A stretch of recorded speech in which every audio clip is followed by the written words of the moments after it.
You're listening to WZYE 95.9 FM. You are listening to WZYE 95.9 FM, the most influential name in Caribbean radio in the tri-state area. Broadcasting from East Orange, New Jersey, the most influential name in Caribbean radio, WZYE 95.9 FM.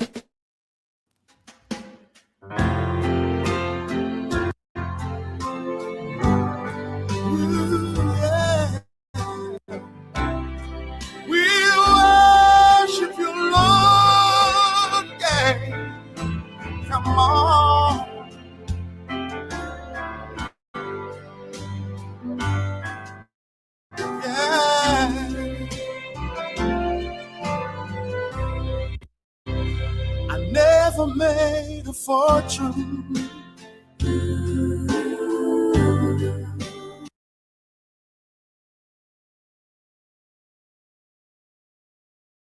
It's probably not too late. It's probably not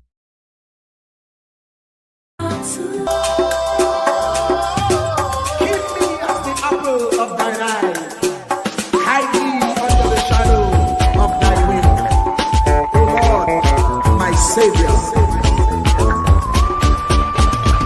It's so hard to deal with personal struggle. It's so sad when you feel alone in your trouble. It's real hard when you want to talk to a brother. It's so bad because of how some look at you after. So Jesus, come and be while you fix it. Come and be while you fix it. Come and be while you fix it. Jesus, come and be. Come and be while you fix it. Come and be while you fix it. Come and be while you fix it. Jesus, come and be. Cover my head. Satan want me dead. Cover my back from human attack. So Jesus, come and be while you fix it. Come and be while you fix it. Jesus, come and be while you fix it. Jesus, come and be.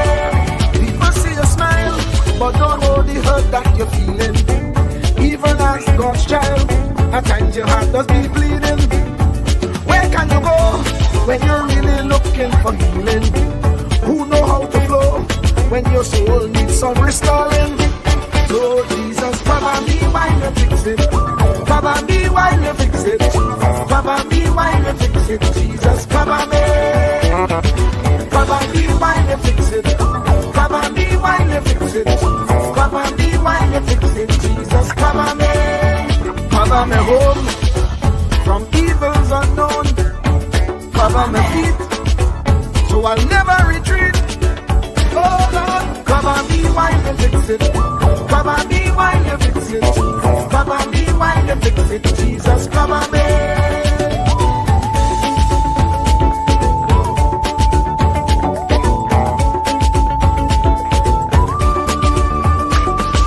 Cover my brother, cover my sister, them who under pressure. Cover the preacher, every church worker, the young believer. Cover the worship leader and intercessor, every gospel minister. Cover. Jesus alone is the one who has the real answer. The one on the throne is the true and loving Father. He will hold your hand and keep you from going under. He will make you stand and let you know he's a fixer. Come and be while you fix it. Come and be while you fix it. Jesus, come and be while you fix it. Jesus, come and be. Come and be while you fix it. Come and be while you fix it. Come and be while you fix it. Jesus, cover me. Cover my mind. You know the struggle sometimes. Cover my mouth, that the wrong thing wouldn't come out. Oh Lord, cover me while you fix it.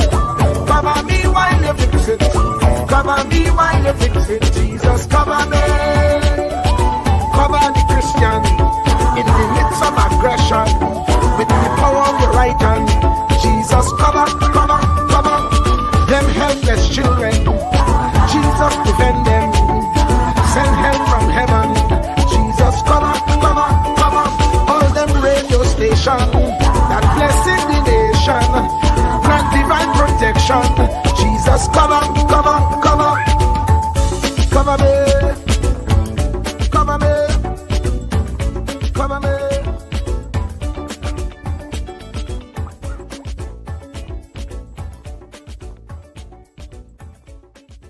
Do not categorize the blessing by colors. It is not the colors you need to watch. It is the character. Watch out for the character. I'm going to tell you, there are three basic types of people that you will interact with if you are a child of destiny. Can I share this with you?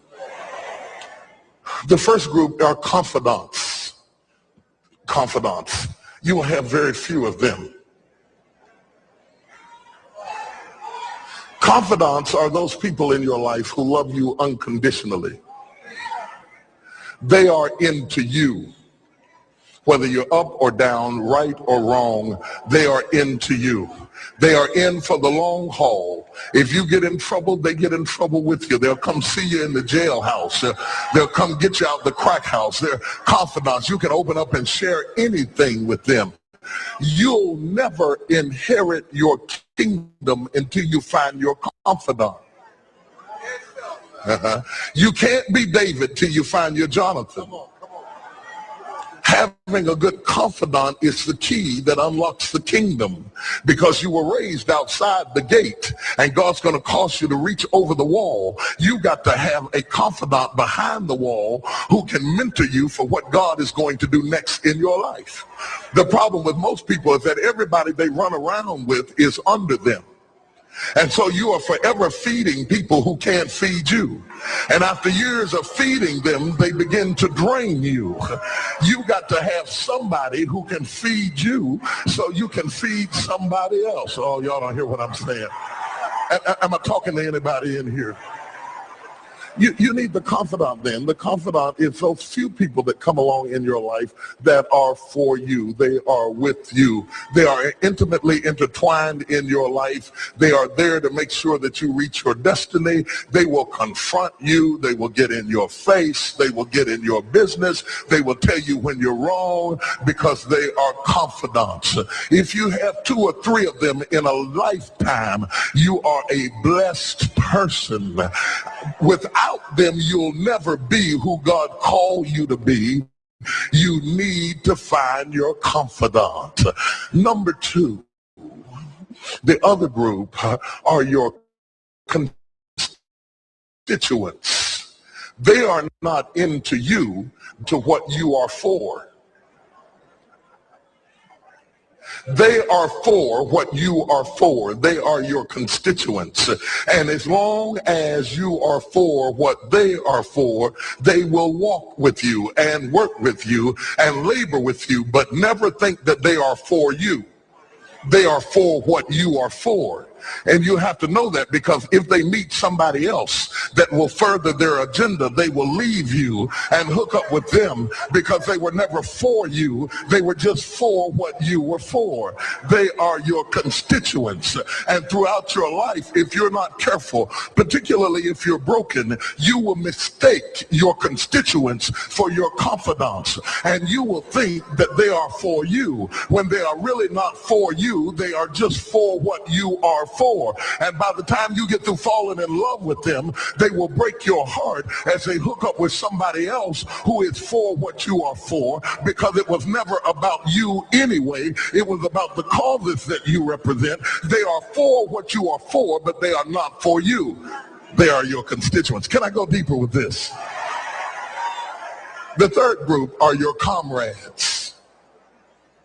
These people are not for you, nor are they for what you are for. It is just that they are against what you are against. And the comrades will make strange bedfellows. This will cause people to come together who are not for you, and they are not for what you are for, but they are against what you are against. And they will team up with you to help fight a greater enemy. But don't be confused by their associations. They will only be with you until the victory is accomplished. These people are like scaffolding. They come into your life to fulfill a purpose. And when the purpose is complete, the scaffolding is removed. But don't be upset when they are removed, because the building always remains when the scaffolding is removed. What I'm saying to you, my brothers and sisters, expect the constituents and the comrades to leave you and desert you after a while. Don't be upset when they don't react to your dream the way you expected them to, because they were never really with you in the first place. Be careful then who you tell your dream to, because if you tell your dream to your constituents, they will desert you and try to fulfill the dream without you. If you tell it to your comrades, they won't support it because they never were for what you were for anyway. If you find a few people in your entire life with whom you can share your dream with, you are a blessed somebody. I can tell you how to identify people who are really for you. If they are really for you, they will weep with you when you weep, and they will rejoice when you rejoice. When you walk in a room and you tell somebody good news, stop being happy for a minute and watch their reaction. If they're not happy for you, shut your mouth and walk back out of the door. Oh, y'all don't hear what I'm saying to you. Oh, yeah, because when they are really connected to you, they will be happy for you when you share your dream. Find somebody, look them in the eye and say, are you happy for me? If you don't get the right reaction, don't tell them anything else. You need somebody who's really going to be happy for you. I don't want just anybody praying for me. I don't want none of them haters praying for me, because you know you hate me and you don't want me to succeed. I want somebody praying for me who really wants me to be blessed, who wants me to be an overcomer, so you can put up your oil and stop speaking in tongues, because you know you never did speak to me anyway, and ain't no need in you coming up here in this hospital like you gonna pray some cancer up off of me. I'd rather have somebody who really loves me lay across the bed and rebuke the devil. And God is so faithful, he'll always give you somebody. Oh, if he ever sent anybody into your life to help you, you ought to just clap your hands and thank him for the people he sent. Don't worry about the people he took. You ought to praise him for the people he sent. Tell somebody, say, somebody help me. I didn't get here by myself. Somebody helped me to get here. Somebody taught me how to stand. Somebody got me behind the gate. Somebody taught me the protocol of the palace. Somebody encouraged me when I felt like dropping out of school. Somebody helped me when my back was up against the wall. Somebody mentored me when I was going through a divorce. Somebody helped me when I was going through a crisis. God is so faithful that he will never leave himself without a witness. He will send somebody.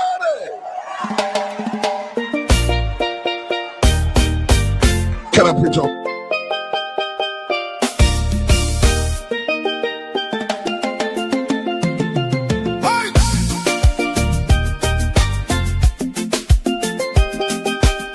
Oh, no, no, no, no, no, no, no.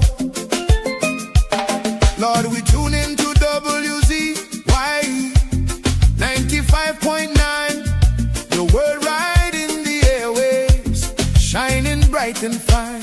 From Margate to the islands, the signal never fades. We lift our hands and praise you for the joy that it brings today. Bless Mr. Wall Street, Uncle Tommy, all the viewers too.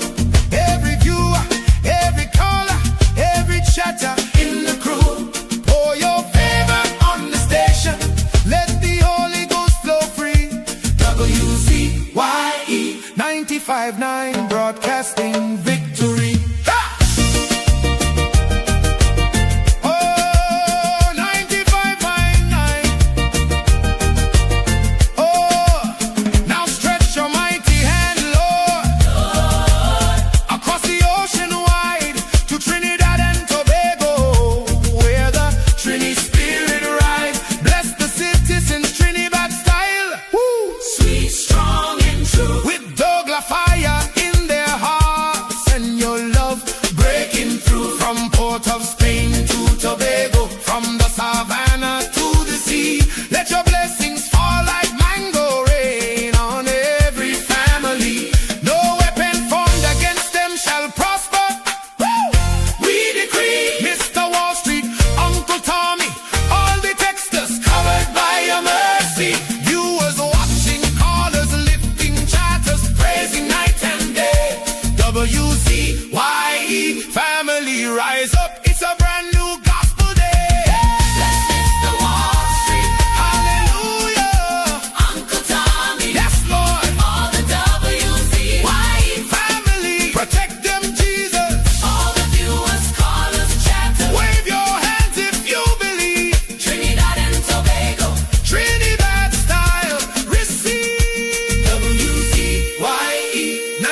pain and Bona, the body bona, the bona, the bona, the bona, the bona. Yellow chan can lona the bona, the bone. Kamla the mountain, she nah move, she nah shake. Stand up for the people, make the economy wake. From the poor man table to the children's school bag. She bring back the money, she fly the Trini flag. Superpower Caribbean, watch it rise again. Kamla Prasad business of the Iron Lady rain. Hey, Mountain Kamla, hey. Trinidad champion, she come from the struggle. No, the poor man feel pocket empty, light be lie, but she nah kneel. Open the door for the youth, them give them hope and chance. Build school, build road, give every pitney a dance. Them say economy dead, she say watch me now. Bring back the jobs, make the dollar run through. From Laventil to Cedros, from Tobago shore. She feeding the hungry, she open every door. Strong like a mountain, rain now wash she down. When the pressure bust, she still stand her ground. Strong like a mountain, rain now wash she down. When the pressure bust, she still stand her ground. Kamla the mountain, she nah move, she nah shake. Stand up for the people, make the economy wake. From the poor man table to the children's school bag. She bring back the money, she fly the Trini flag. Superpower Caribbean, watch it rise again. Kamla Prasad business of the Iron Lady rain. Hey, Mountain Kamla, hey. Trinidad champion, champion, champion. Trinidad champion, champion. Hey. Trinidad champion, Trinidad. Them try back, she down, try shake, she foundation. But she stand like Everest, pure determination. Caring for the children, no more hungry belly cry. Books in them and future bright like blue sky. She willing fi fight, she willing fi bleed. For every Trini soul, every single need. Oil money flowing, tourism boss again. Trinidad and Tobago with the boss of the chain. No more begging no island, we lead in the back. Kamla the general, we marching right back. She fly straight to USA, link up with Trump. Sit down like boss, no time for no stump. Talk for the people, talk for the land. Come back with the pen, we go right all the wrong. And sign off the deals, make the money rain hard. Economy jump up, no more so fired. Poor man get house, children get light. She rewrite the future, make everything right. That pen in she hand like Excalibur blade. Kamla the queen, know the whole world afraid. She strong, she wise, she love we fi true. From the ghetto to the mansion, she there for me and you. One voice, one nation, one Trinidad queen. 23 seats and beyond, she living the dream. Kamla the mountain, she nah move, she nah shake. Superpower Caribbean, watch the whole world shake. She get the pen, she right the wrong. Now we on top, eh. Mountain Kamla, Trinidad and Tobago, we back on top again, eh. Trumpin' champion, Kamla, Kamla, Kamla, Kamla, Trinidad forever.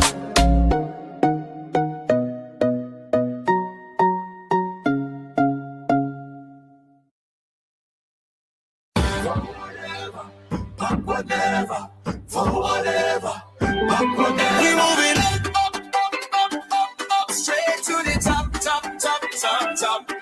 We moving up, straight to the top. Better days are coming. Better days are coming. Better days are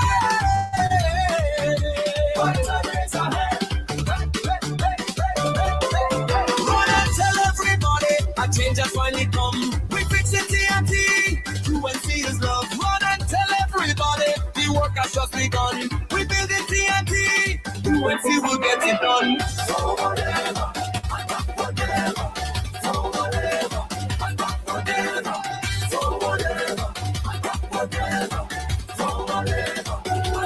Better days are coming. Better days are coming.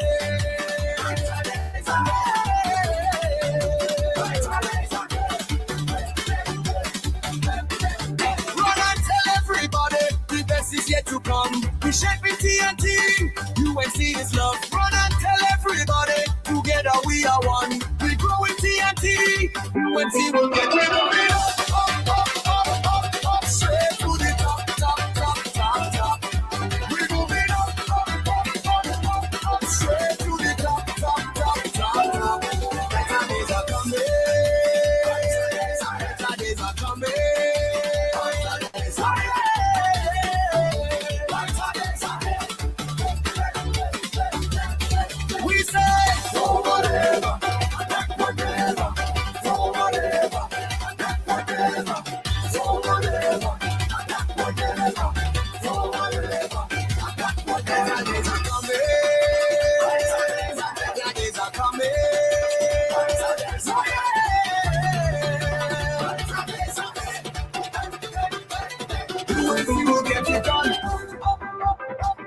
UNC has just begun. UNC for everyone.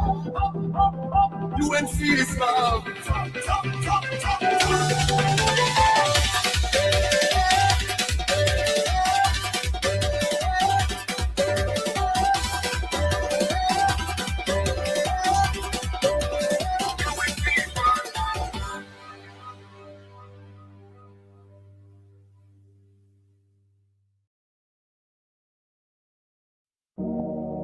Yeah. Trinidad and Tobago. Crime mama, we here. There we go. Stop the crime, stop the shooting, stop the killing of the children, stop the looting, stop the home invasion, stop the hate, stop the racism, open the gate. Time to unite, time to rise, time to look your brother in the eyes.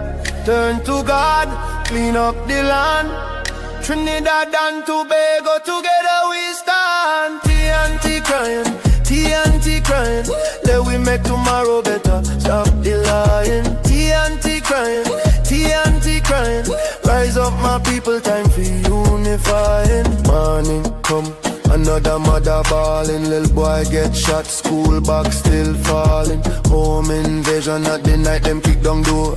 Taking with peace, leaving with sore. Racism in the shadow, hate in the light. Black Indian Douglas, we one fight. No more blood on the street running red. No more gunman making the youth them dead. Look at your brother man, he struggle like you. Same style, same flag, same sky so blue. Put down the weapon, pick up the tool. Build up the nation, stop playing the fool. Let's stop the crime, stop the shooting, stop the killing of the children, stop the looting, stop the home invasion, stop the hate, stop the racism, open the gate. Time to unite, time to rise, time to look your brother in the eyes. Turn to God, clean up the land. Trinidad and Tobago, together we stand. From Port of Spain to Tobago side, crime taking over, but we not. Police, community, church and school, all our we hands together break the rule of the fool. Mothers praying, fathers stand tall. You stop running with the gun and the ball. We want carnival joy, not funeral song. Let we heal the land where we belong. The country crying, rivers running pain, but faith and unity go bring the rain. Stop the hate, spread the love instead. Bring it to the bone, till we dead. Time to rise, time to rise, time to unite, unite. Time to God, time to God. Clean up the land tonight. No more blood, no more tears, no more children living in fear.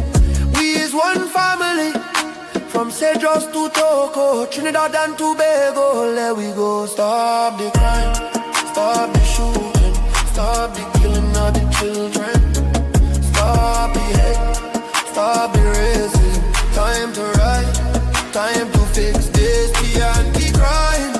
But we go dry the tear, make tomorrow better. Banish the fear, together we strong. Divided we fall. Trinidad and Tobago, stand up tall. Stop the crime, stop the crime. Time to God, clean up the land. We love your TNT, one love.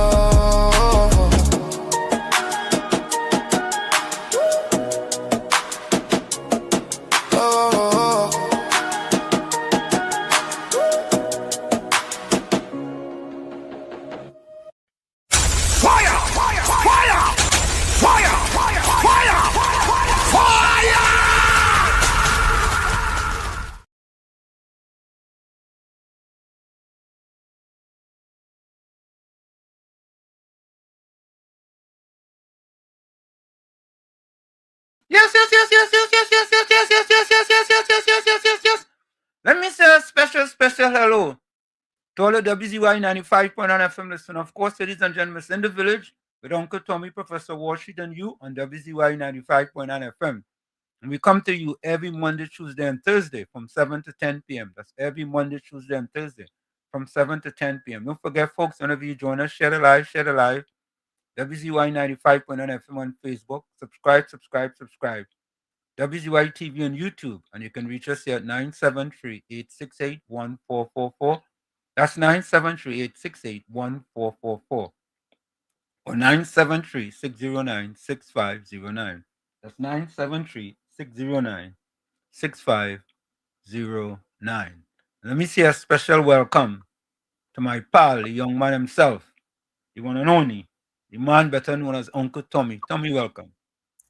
Good evening, Professor Walstradamus, and how are you today? I am splendiferous, trumendiferous, and marvelous.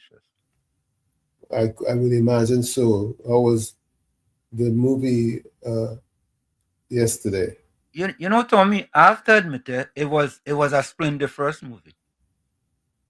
It was really, really, really good. I know they're gonna have a part two, but it was really, really, really good. I mean, the guy who played Michael Jackson, he did a splendiferous job. It was.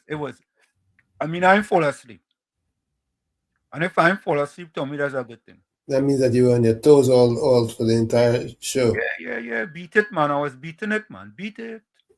You know what I mean? It was good. Well, as long as you, all the beating you did, you didn't lay hands on Mrs. Say that again? I said, as long as you all the beating you did, you were doing that, you weren't laying hands on Mrs. No. I'm not into hitting women. I don't know how to do. Fabulous. Yeah. I don't know how to do that. But I know how to do that. Yeah, but it was when it got a chance, Tommy. You know, I mean, a lot of people not really looking at that in the movies, but looking at it in the movies, you get a different sort of sense of things. You know. So yeah, but it was good. It was good. When you see it for yourself, I mean, to be honest with you, looking at it on the small screen and looking at it on the big screen is a big difference. I would imagine so. Yeah, and the kind of surround sound you just get from that and thing, it'll make a big difference. Yeah, but it was really, really, really good. Really good. So yeah, and then we went to Veggie Haven. I don't know if you ever heard about Veggie Haven in is it in Montclair, boy? It's called Veggie Haven. It's only vegetarian food and vegan food. Yeah, I think it's in Montclair. It's in Montclair, yeah. They are real good food there. Real good food. So folks, coming up at the top of the hour, we have the counselor. Is it the counselor? I'll make sure it's the counselor or the alderman who was here previously to give us an update, Tommy. From On San what? Fernando. Yes, correct. What's going on in San Fernando? Counselor Sasha Trisha Ali. Yeah, she'll be joining us at about after the top of the hour to give us a kind of update, Tommy, on what's going on. And Could we have gotten Ali Bocas also in the mix? so that Macamillion? yeah, he's in that. He's in there too. He's in the mix there too. So first person in the chat was all right. Uranus? Tommy. Who was first? Was it Uranus? Well, Tommy, I don't know. Let me check it again. No. Listen, it's between Uranus and Volsang. Because Volsang was in at 519 too. I thought I saw Uranus in there first. 519 and 519. So, based on what I see here, it appears to be a tie. It's not a shirt or a jacket or a pants. It's a tie. There's a tie. Yeah, just a tie.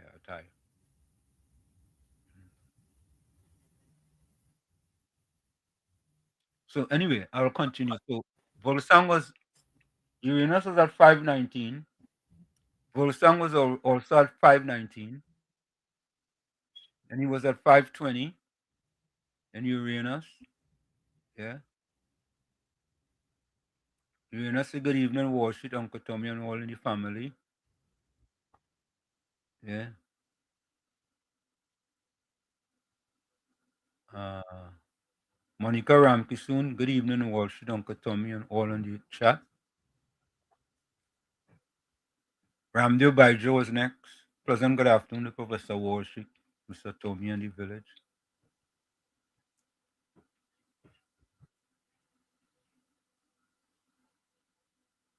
Wall Street, Uncle Tommy, and all on the live. Yes, Ramdev, correct. Subscribe, like, and share and see you and see when the PNM continue to lose. Bernard Thomas, a pleasant good evening to you. Good evening, Professor Wall Street, Uncle Tommy, and all in the village. A pleasant good evening to you. Anderson Wilson, boy. Good evening to you, Mr. Warshik and Uncle Tommy, coming from myself and Akira and the whole Beatem, Mrs. Special, Slim Out, Wall Out to the Beatem crew. Auntie Joseph, good evening to Warshik, Uncle Tommy, and all in the village. Blessings and be positive. Correct is right. Azina Smith, welcome to you. Angie, good evening, Professor Warshik, Uncle Tommy, and all villagers. Blessing for the weekend ahead.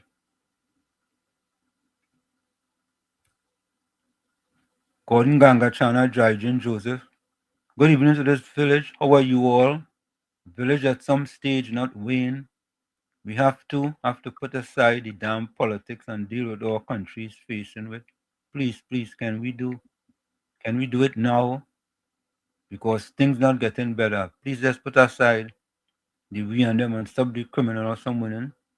You know, Tommy, that fella talking. I saw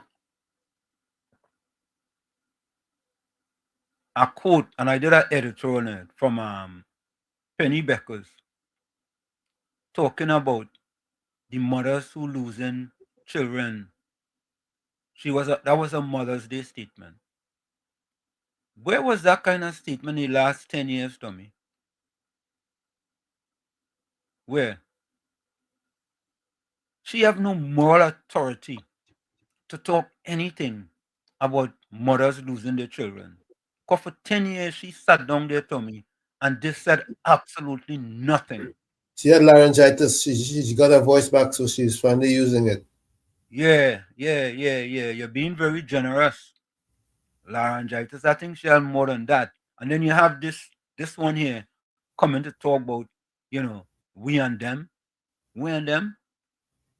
Last 10 years, you wasn't talking like that. Eh? Look, just cool welcome. Good night, Wall Street, Tommy, 6615, Sang, Monica. Angela Darius, welcome.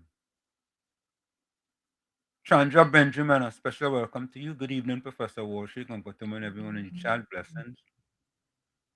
Sumitra Baijan. Bless good night to Mr. Wall Street, Uncle Tom, and all in the village. Blessings. Same to you, Sumitra. Rajendra, welcome.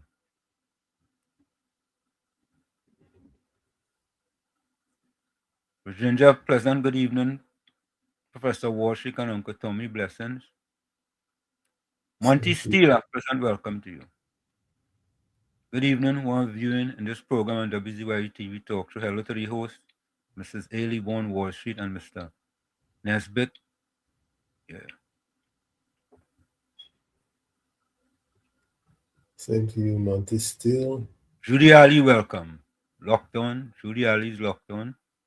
Miss Santa Cruz, welcome. Good evening, Wall Street, Uncle Tom, my friends in the village chat. All right, I seen a new person here. Joy CE. Move out in the house. Love everyone. Love Tommy, I don't see different things there. Move on in the house. Good everyone. Love, love, love. Joy C from Mover. Always say welcome to Joy. Welcome, Joy. Welcome to the village. Yeah, Joy. Joy, welcome to the village. Welcome to you. Susie Charles. Good night, Professor Warshik, Uncle Tom, and everyone in the village. Good night, Susie. Anthony forwarded out the E. Good night, Warshik, Uncle Tommy, and all in the village. Vishnu Pandit, top of the evening, Professor, Uncle Tommy, and all in the village. Blessings. I mean, my braces don't like they gain me problems. I thought you were going to be taking them off. Eh? I said I thought you would have had them off by now. I have an appointment coming up, and but like it somehow it has just started to protrude some kind of thing. Yeah, Sherry, eh? as long as they're doing what they're supposed to do, that's the most important thing. Yeah, no, doing the job, doing the job. Sherry Abraham, good night to you. Sherry Abraham, that's a new name to me. So I saw that before. All right, so Sherry was here before. Hello, Sherry. Beulah, pleasant welcome to you. Good night, Uncle Wall Street and Uncle Tommy and all on the channel and listening audience. Pleasant good night, my friends. No compromise.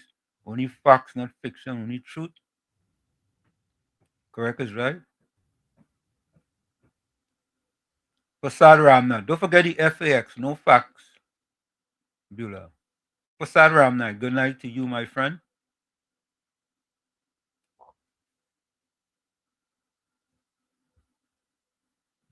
All right. Okay. Whatever you say, brother. Patricia Hutchinson, welcome. Blessed evening, Professor Warshik, Uncle Tommy, and everyone viewing. Blessings to you all. Same to you. Kong, welcome. Got a question, family. Has anyone ever turned to that dumb, stupid chat called Warrior Princess?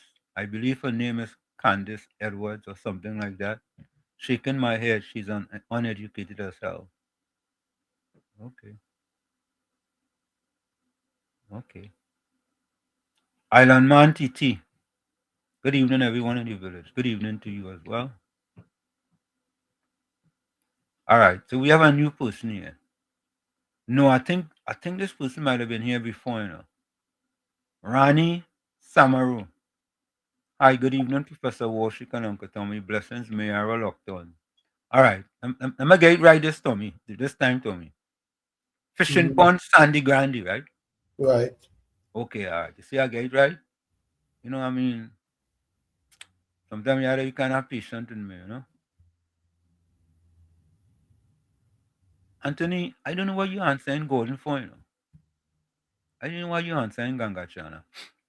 Eugenia Pandit, present. Good evening, Professor Walsh, Damas, Uncle Tommy, and all in the village. Blessings to everyone. I want to see if I can gain an editorial before we go for the break.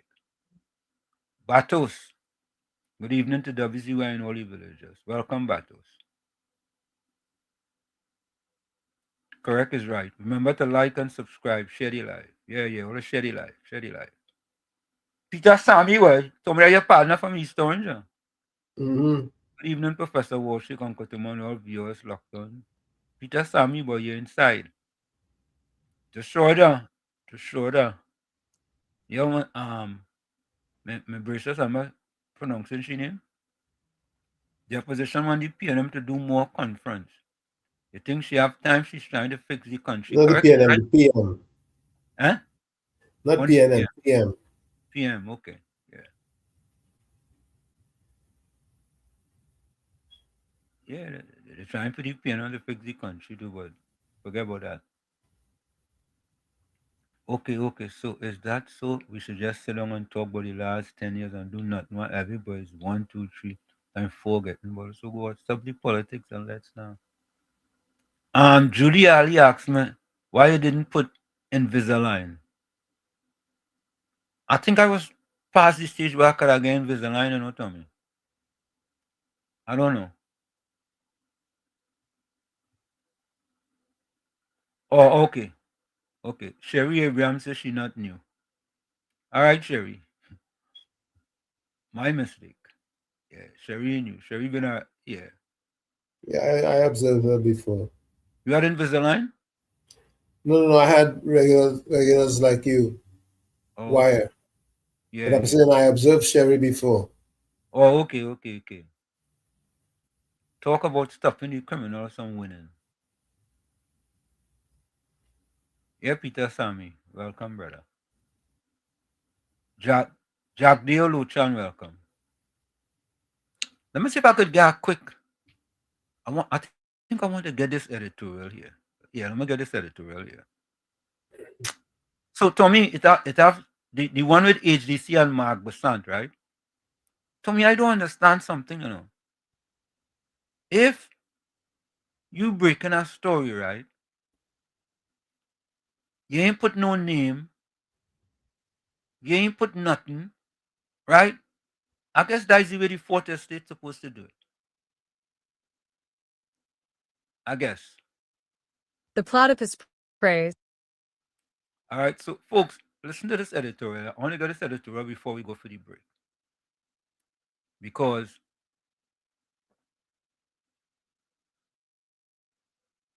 Penny had an article in the Express on Mother's Day talking about the situation in Trinidad and Tobago. So everybody knows that we have coined her Penelope Week Beckles.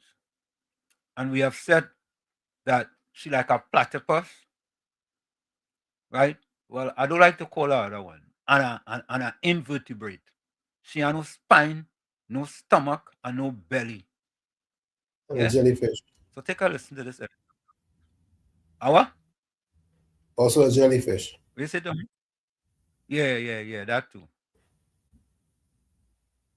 The platypus prays, Penny Week Beckles, and the shameless art of discovering grief only in opposition. How many times Penny Beckles prayed for mothers who lost children to violence between 2015 to 2025? Exactly 0. Tommy, you ever remember Penny making any statement about the carnage the PNM was causing between 2015 and 2025? Not once. You remember? Huh? You think them easy? Them good enough. She good enough, I'll tell you. Let's continue to listen. On Mother's Day 2026, opposition leader Penelope Week Beckles posted a statement offering prayers for mothers who lost children to violence in Trinidad and Tobago. It was eloquent. It was polished. It was spectacular in its hypocrisy. For a decade, from 2015 to April 2025, Beckles and her PNM held the reins of power. The murder count climbed, mothers wept, and young lives were extinguished on street corners, in communities, and in the shadow of a government she loyally supported, defended, and enabled. Not once did she issue a public prayer for those grieving mothers. Not one statement. Not one vigil. Not one tear shed publicly for women who buried their children while her party held power. The silence was deafening. The indifference was institutional. But now that the PNM sits in opposition, the prayers flow and the empathy overflows. Now Beckles speaks of wounds borne by our entire nation. Now she warns us never to become numb to violence. Now she finds her voice, her faith, and her backbone, conveniently on Mother's Day, from the comfort of the opposition benches. This is not leadership. This is political performance art from a woman who is the political equivalent of a platypus, a strange, soft creature that defies classification, with no stomach for tough decisions, no spine for principled opposition, and no belly for the fight the people genuinely need. Between 2015 and April 2025, thousands were murdered. Children were slaughtered. Mothers broke. Communities collapsed. Beckles was a senior PNM figure who presided over every one of those deaths. She issued no prayers then. She held no vigils. Prayer, it seems, only becomes available to Penny Beckles when she is no longer responsible for the conditions that necessitate it. That is not faith. It is cowardice dressed in scripture. She never once publicly broke with her party on the catastrophic crime situation, never demanded accountability from her own government, and never called out ministers who failed communities drowning in violence. A leader with spine holds her own party accountable. A platypus just flaps along with the current. Since becoming opposition leader, Beckles has produced no credible crime plan, no policy framework for community safety, and no legislative proposals to address the structural conditions that breed violence. Her social media statements are abundant. Her policy output is 0. There is something deeply offensive about using the grief of bereaved mothers for political repositioning. Inserting personal loss into a statement about mothers who lost children to crime under her party's governance is not empathy. It is appropriation. It is emotional manipulation by a politician desperate to appear relevant in opposition. She has never challenged the PNM's legacy of broken promises on law and order or crime control. Under PNM governance, Trinidad and Tobago became one of the most dangerous countries in the hemisphere per capita. Beckles never forced her party to answer for those failures. She defended them. She chose party over people. Every single time. Her statement warns against becoming numb to violence, remarkable from a woman institutionally numb to violence throughout her party's tenure. What she calls for now, protecting youth, building strong homes, community involvement, are the precise things her government underfunded, undermined, and abandoned. The statement is not policy. It is confession dressed as compassion. She is describing the society PNM governance created, and she silently endorsed. She prays for greater unity, peace, and hope. This from the representative of a tradition that systematically exploited ethnic division and community neglect for political advantage. An opposition leader's job is to hold government to account, scrutinize budgets, demand answers in parliament, and build the case for change. Beckles' opposition is defined by carefully worded, strategically timed social media statements. It is opposition as performance, leadership as content creation. The mothers of slain children do not need tweets. They need someone willing to fight for systemic change with the ferocity their grief demands. Beckles does not lead an opposition untethered from the crisis she laments. She leads the very party that created it. For her to speak about protecting children is the arsonist attending the memorial and delivering the eulogy. The audacity would be admirable if it were not so insulting to every mother who lit a candle for a child killed under PNM governance. The most powerful thing she could have done on Mother's Day 2025 was not pray, but apologize. To say, under my party's watch, we failed you. We failed your children. We failed this nation. And I am sorry. She did not. She will not. Because doing so would require what she does not possess, a spine, a stomach for accountability, and the belly to face a decade of governance failure. Instead, she prays. And in that prayer, she reveals everything about who she is and who she is not. Penny Week Beckles is the political platypus of Trinidad and Tobago. She has the title of opposition leader, but does not oppose with conviction. She has the language of compassion, but did not exercise it when courage was required. She has the platform of leadership, but leads toward no destination the people can identify. She is an invertebrate, no spine against her own party's legacy, no stomach for the accountability real leadership demands, and no belly for the fight the mothers of this nation have waged alone, without her prayers, for a decade. They needed her voice when her party was failing their children through neglect, underfunding, and the systematic abandonment of community safety. They needed an advocate, not a politician. They needed accountability, not eloquence. They needed action, not artful posts calibrated for maximum emotional impact at minimum political cost. At WZYE TV, we noted her count. 0 prayers for 10 years of PNM-supervised carnage. The grief of a bereaved mother is not a political prop. The mothers remember. The nation remembers. And WZYE TV will never let them forget. WZYE TV, Caribbean news, no filter, no fear.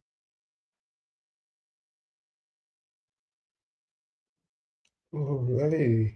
There you have it. A WZYE editorial, Tommy. You see, because when we see these type of things, we cannot let these things go unresponsive.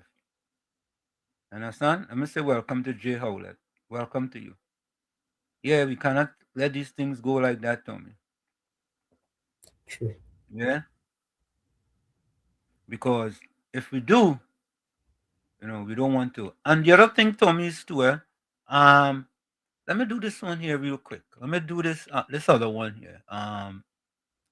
Philip responded to.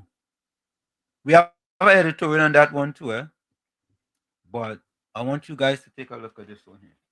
Let me get this for you. Hold on. Just a minute, just a minute.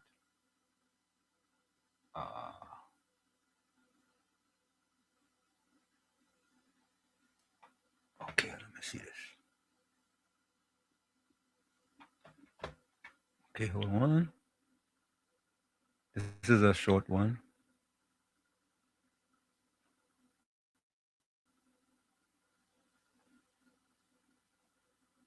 Okay, here we go.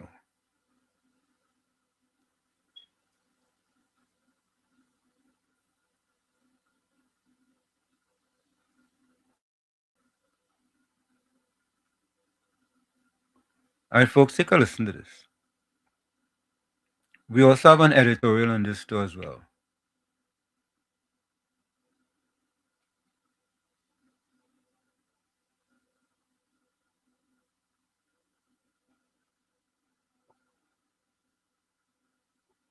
And so, like everybody else in Trinidad, I read that article in the Express about a man who came to offer a bribe to a journalist to kill a story. And I thought, this is the strangest thing I'm ever reading in my life. This guy, Mark Massan, is some big journalist. You try to tell me a man offered you a bribe twice. I read the article. You say you offered the bribe twice. And you said to my first thing, you ain't said that man a first thing. He bribed you to kill a story. That means the story you have get the rights. Why that story is not the story? Why the man who bribed you, why his name is not the story? You give us a story based on smoke to put the HTC in dispute to attack the government. That's what I see that as. Because as of now, that was a nothing story. It reminded me of when we were in government, when the People's Partnership was in government. I was on 91.1, and Fitzgerald Hines had called into the show on the phone, and I took the call on air. And Fitzgerald Hines said, while he was at a dinner, he spoke to a man who said that while he was crossing a road, he saw a guy who told him that he knew somebody who told him that somebody else said Keith Rowley was too black to be prime minister. I said, you call us to give us a story fifth hand? That is PNM trying to attempt to damage the narrative. That is foolish talk. And I tell Trinidad and Tobago, today, I am calling on Mark Massan and the Express. If you have a story, publish it. If you have facts, take it to the police. But stop trying to make a mess for this government, because that is unacceptable. So there you have it, folks. Because there you have Massan. it, Philip responding. Yeah. I to be honest with you, Tommy, I find that story was a kind of a new story, yeah, to be honest with you. To be very honest with you. And we did an editorial in it, but you know, we go for the break because coming up next we have Councillor Sasha Ali. Sasha Ali, fix your camera a little bit. You have to bring it down a little bit. Yeah. All right. No. Up. Okay. All right. She will come back in. All right. So, folks, we're gonna take that break, and when we come back, we're gonna have Councillor Sasha Trisha Ali with us. Stick and stay, don't go nowhere. It's In the Village with Uncle Tommy, Professor Washington, you, and WZYE 95.9 FM. We'll be right back. Don't go nowhere.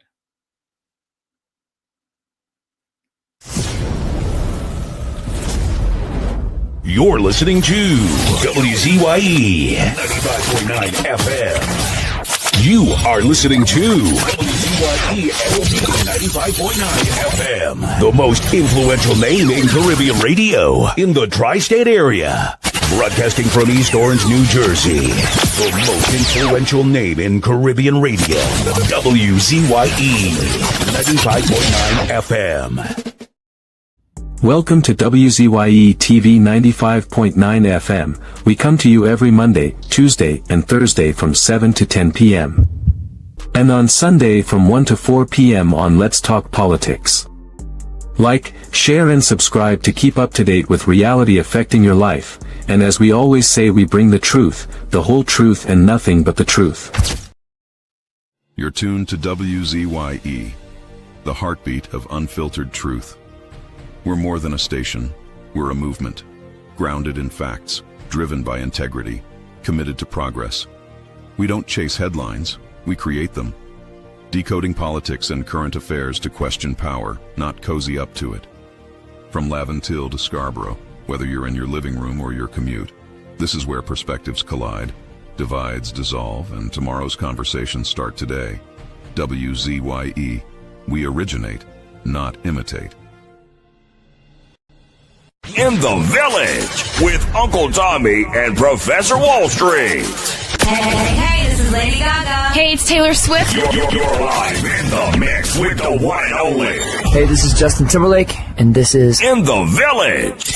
Yo, what's going on? This is Jersey Drake. Hi, this is Rihanna. Hey, what's up? This is Ludacris. What's up, y'all? This is Nicki Minaj. You're rocking with the best. It's In the Village. In the Village with Uncle Tommy and Professor Wall Street. Fire! Fire! Fire! Fire! Fire! Fire! Fire! And of course, we are back with you. It's In the Village with Uncle Tommy, Professor Wall Street, and you on WZYE 95.9 FM. We come to you every Monday, Tuesday, and Thursday from 7 to 10 p.m. That's every Monday, Tuesday, and Thursday from 7 to 10 p.m. Don't forget, folks, whenever you join us, share the live, WZYE 95.9 FM on Facebook. Subscribe, WZYE TV on YouTube. And you can reach us here at 973-868-1444. That's 973-868-1444. Also at 973-609-6509, 973-609-6509. And please don't forget, please share the live. We thank you. So let me bring in our guests, Sasha, Trisha, Ali. So how are you doing today? Hi, good evening. Everybody is hearing me? I am hardly hearing. Good evening. Good evening. We hearing you loud and clear. You hearing us? Okay, I'm not sure why I am hardly hearing you all on your end. Okay, you wanna let me see something here. Let me try something. Good evening. Are you hearing me? I'm hearing you, but very vague. Okay. You wanna go back out and come back in? Sure, I can try that. Yeah, try going out and come back in. Sure. Okay, all right. So folks, what we'll do, we'll let her go out and let her come back in and see if that will make a difference. Okay? Yeah. So there we have it, folks. We're gonna get the counselor in here so we could have a discussion about what's going on in San Fernando. Gail Ramuta, welcome. Rise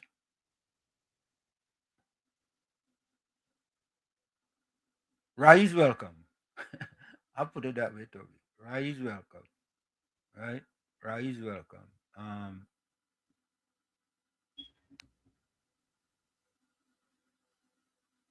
Okay. So yeah, Tommy. So we have that story by Mark Besant. Yeah, I don't know, boy. I just really wonder, all right. Look, I think she came back. Let's see if this will work. Okay. Is that better? Are you hearing us now? No, still very vague. You want to turn up? How's your volume? Your volume? No? And all the volume is up on my end here on my phone, so. Okay. What else could it be? Everything is up here. You hearing both of us? I'm hearing you all, but not loud. It's very soft. So we are hearing you loud and clear now. Clean. We are hearing you very clear. All right, let's do this. Let's just try to see. All right, hold on. Let me turn that down. Let's just try to see for a few minutes. If not, then we're just gonna do it on WhatsApp. Right? Okay. All right. So let me say we'll come back to Sasha, Trisha, Ali. Did I get that right?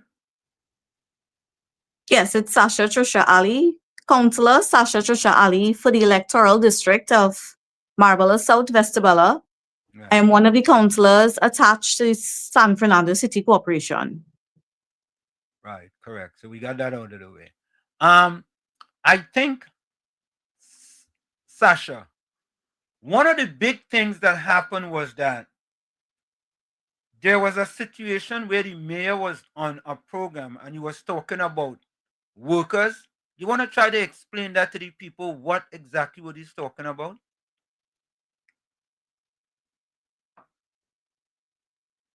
Did you hear that, Miss Ali? No, hardly hearing. Okay, the issue with the workers issue. Remember the workers issue? Yeah, if you want to talk a little bit about that, what that is with the 14 workers and the 7 workers, and the mayor was making some accusations. Sure. So we would have received an email from the mayor, and that email would have stated that he, along with the CEO, would have, after consultation between the both of them, they would have come to a decision that they would suspend casual workers because of the upcoming drain cleaning program that they started. And the key information in this email, it stated that the drain cleaning and mitigation program requires a structured and centralized approach to workforce allocation during this period. So they spoke about a structured and centralized approach. They spoke about funding in the email, and I saw it as a tactic just for them to be able to take away casual workers from the UNC counselors. And as time went by, I would have been getting the list of casual workers that goes on the fortnight. When I see the list, and I'm grateful that I have honest people and people who will reach out to me to let me know what is happening in the San Fernando City Corporation, because people see me as the voice to speak up and stand out. And a lot of workers within the corporation itself, we are saying that, yes, I agree, there are some workers who do not work, but there are also workers who are being victimized. They are working under harsh conditions, and so it's hard on them. And I would have seen the list, and I would have seen for Pleasantville alone, which you all know is, so the mayor is the councillor for that area. He was employing at least 50 people within that area alone. Now, I am all right and okay with the employment of people, but it's the manner in which it's done, because you cannot say in one breath that you are taking away casual workers from across the board from all councillors. But then you now have a drain cleaning program, and apart from the drain cleaning program, you also employing casual workers because you have a garden in your community and you are sending workers to your garden. Now, if the garden is for the community, then why are you using the state funds to take care of that garden? Why don't you have a volunteer team? Because how is the garden profiting the city of San Fernando? Yes, it is for your community and it's profiting your community, and that's nice, that's good. But at the same time too, you cannot use public funds to finance your garden. I mean, the San Fernando City Corporation is not into agriculture. And if you are using the funds for the garden, it shouldn't be that way. If it is a garden for community, you should have volunteers coming in. So I would have seen he had almost 50 workers one fortnight. And like he realized I was on to him because I am a person. And, when I heard this radio station, you all are about facts and integrity. And this is what I bring. I bring facts to the table. Everything that I speak of here, I have evidence to prove what I speak of, And I would have questioned him concerning the workers, because I am seeing on the listing that the PNM colleagues are still submitting names. And I could tell you the names. When I look at the list, I could tell you which names belong to which councillors on the PNM side.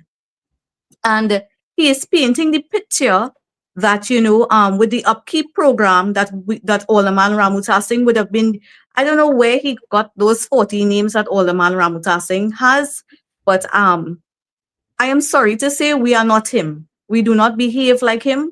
We are professionals. We behave with integrity. And as for the 40 names, I don't know what he's speaking of, but I know I have proof against him into how he's hiring. Now, I would say that the San Fernando City Corporation has a weak chief executive officer. And why I say that is because I've been looking at the BS Facebook post. Now, we all know there was CPEP and there was URP in play. They would have been taken away, discontinued for a particular reason. The sitting government now has to do what they have to do to run the country. They have to make the wise decisions. I understand it impacted workers. I'm all for workers and workers' rights. And I trust and believe that the Honorable Kamala Prasad Bisesa is doing what is best for the country. And I honestly believe that better days are coming. But sometimes we have to sacrifice. And that is what the Prime Minister is doing, sacrificing a lot so that the country can prosper in the end. And I would have seen, the Chief Executive Officer saying to me, and she's right when she says that she is responsible for hiring. And with that great responsibility of you hiring, it also comes the great responsibility of accountability. And she's not being held accountable for her actions, because we ask her with this drain cleaning program, how were the names chosen? What was your recruitment and selection process for choosing these names for the drain cleaning? Because the mayor could have simply said, okay, 9 electoral districts, because regardless, it's a PNM run corporation. You have to be fair across the board. It's public funds you're dealing with. It's 9 EDs that have to be serviced. And you should have said, okay, let's try to get employment from each councillor. But you took the employment away from the UNC councillors, and then you are now increasing the casual workers, because you have 50 casual workers and more in Pleasantville. And when I spoke about it in council, he told me, don't you dare talk about Pleasantville. And I was like, too late, I'm talking about it. And then he was like, well, Corpsec, I'm feeling nice today. Court standing orders 24. So when you object and when you stand up to him, he's running to hide behind the standing orders, number one. Number two is he's ready to call the police officer to either put out Olaman Ramutasing and myself. So he got caught from the very beginning with how harsh he behaves to us and speaks to us, the manner he speaks to us in council. So now he tries to hide behind the standing orders. I'm a very respectful person in council. I respect the chambers. But what I will not do is be silenced by the mayor of the city of San Fernando. And that is what he has been trying to do, silence both Olaman, Viliana, Ramutasing and I, because the public is aware and they are now seeing what is happening. They didn't know what was happening before. And the chief executive officer, I asked myself, why is she just going along with what he's doing? Because if I ask you, what is the recruitment and selection process? And you cannot tell me. We had to apply under the Freedom of Information Act to get information on this drain cleaning. We recently got it today, this evening. So I still have to sit down and go through it to see what information they provided. But you are seeing that the government would have discontinued the CPEP and URP, the sitting government, and the mayor is busy on his Facebook page, former CPEP workers. So I was like, well, who is really in charge of recruitment? Is it the CEO or is it the mayor? Because if the CEO is saying I'm the chief executive officer, and she said that to me in council, I can hire. Of course, but what is your process in hiring?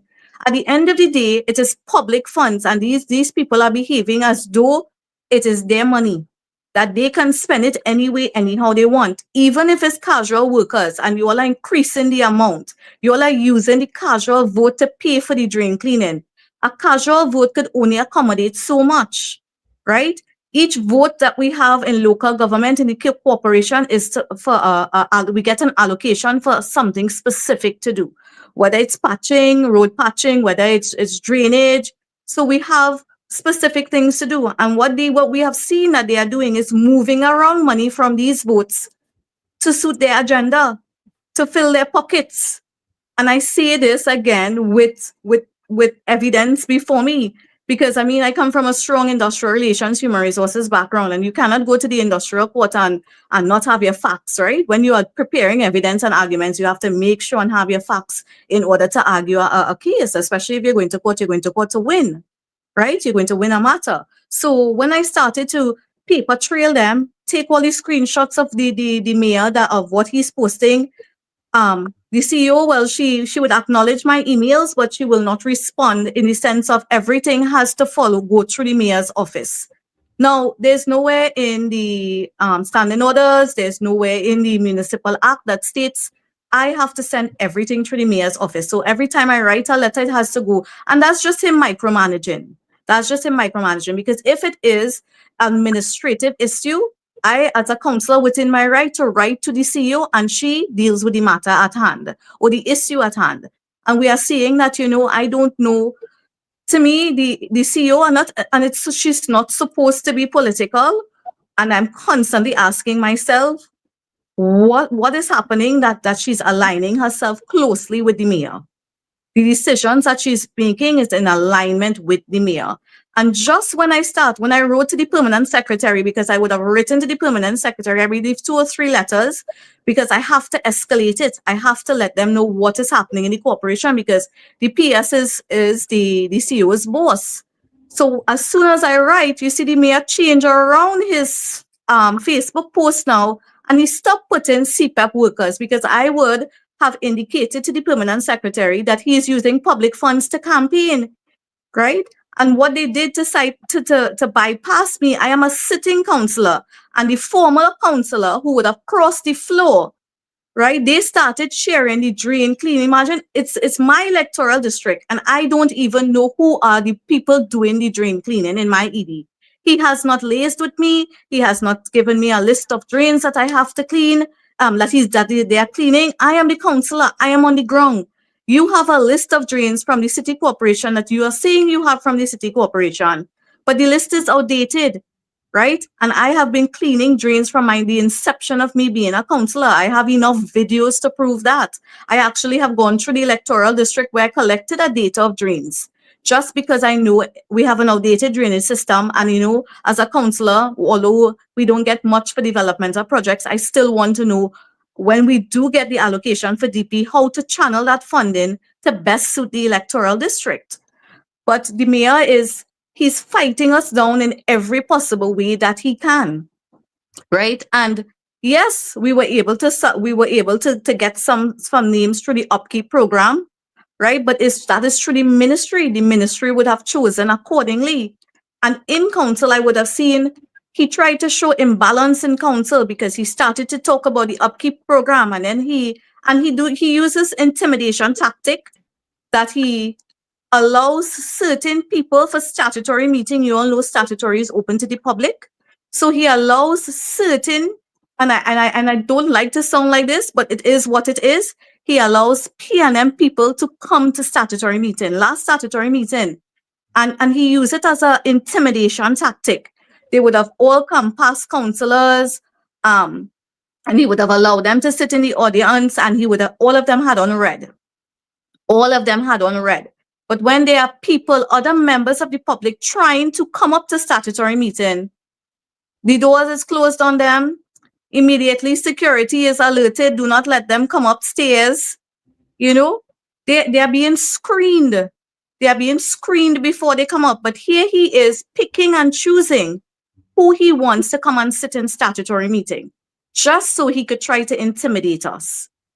And he would have spoken about the upkeep program that the Ministry of Local Government would have recently started. And I am so grateful for the upkeep program, because since he took away the casual workers from me, I have been struggling to get things done I've overgrown grass. He's talking about drain cleaning, and the drain cleaning that they are doing, I don't know. They are cleaning the drains, leaving the garbage on the side. When rain falls, it's going back into the drains. So I don't know. They did not do a proper planning and procedure for this drain cleaning. He just decided, and it's clear as day. If you could put up former CPAP workers, and I am seeing a listing of all the people you hire, it's definitely former CPAP contractors and stuff he would have hired to do this. And as I said, nothing is wrong with it. Everybody needs employment, but it's the process. You cannot come and say you're suspending casual workers across the board, and then you only feed in some of the EDs. The rest of us are left out. And I am constantly speaking up and standing up to him. So in council, he's calling out his councillors. How much name did you get? You get. And he's going down the line with all his councillors. And I'm watching him like, you don't intimidate me. You do not make me feel uncomfortable. I am here for a purpose, and I stand in my truth and my purpose. And every one of them bowling 1-1-1. So I told him, I said, why are you trying to create an imbalance when you know for yourself, you and the CEO sitting there in the chambers saying you all suspended casual workers, but under the table, all they're collecting names. I wrote to the permanent secretary about it because they're abusing the casual vote. That is not what a casual vote is for. A casual vote is used for short-term employment. You cannot have people with 1 year, 2 year, 3 years on casual. If it's drain cleaning, a drain cleaning program, start date and end date. We asked the CEO for a report. You know what she told us last meeting? Because she's dancing to the beat of the drums of the mayor. And I really hope when the mayor throws her under the bus, she can really stand on her own. And it's not just me alone complaining about the chief executive officer. It is other people who are writing as well, right? We have a strong activist who is writing about the chief executive officer. I am paper trailing everything that they are doing. So And Sasha, she's saying, yeah.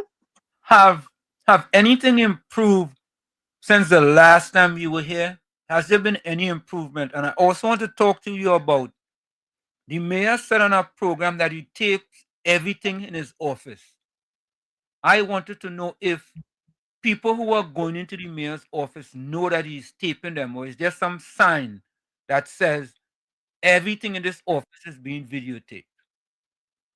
Well, that is not new to me because I would have been warned already before. Whenever you enter the mayor's office or you have a conversation with him, I believe this is a pattern that he has. This is a style that he has to tape people in their conversations. And when I heard him say he tapes people, I laughed because I remembered when he first tried to take away the casual workers, I would have asked to see him in his office. And in his office, he would have had his office manager, another person taking notes.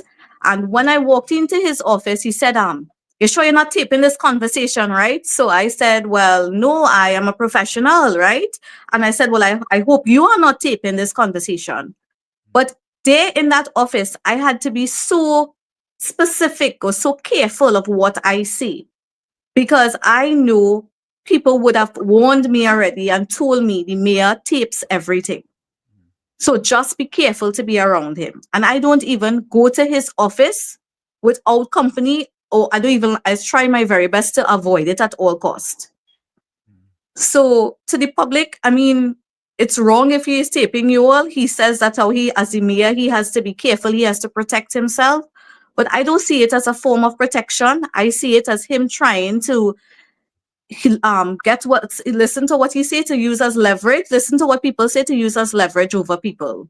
So Sasha, I have a problem with a mayor taping people and people, because there's a law that talks about if you're going to tape someone, you have to make them aware that you're going to tape them. I find that to be very problematic. You as a mayor, what type of example are you setting as a mayor? And he did this publicly. We are not making this up here. This is facts. He went on our program and he said he taped everything in his office. So I was kind of concerned if people know when you're going to his office, you have to be very careful because, of course, you could put a tape and you never know. There's artificial intelligence. You understand? And then he released a tape. But he said he was going to release the tape. Do you know if he released the tape? Well, I don't know what tape he has to release. But what I can say is that mayor has no level of professionalism.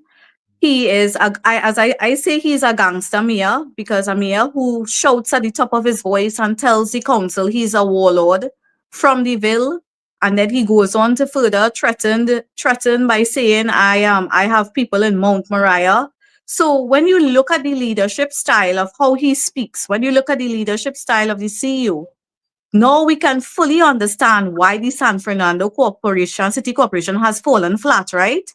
Because we have guns and ammunitions missing, an officer died, rest her soul. We would have money missing.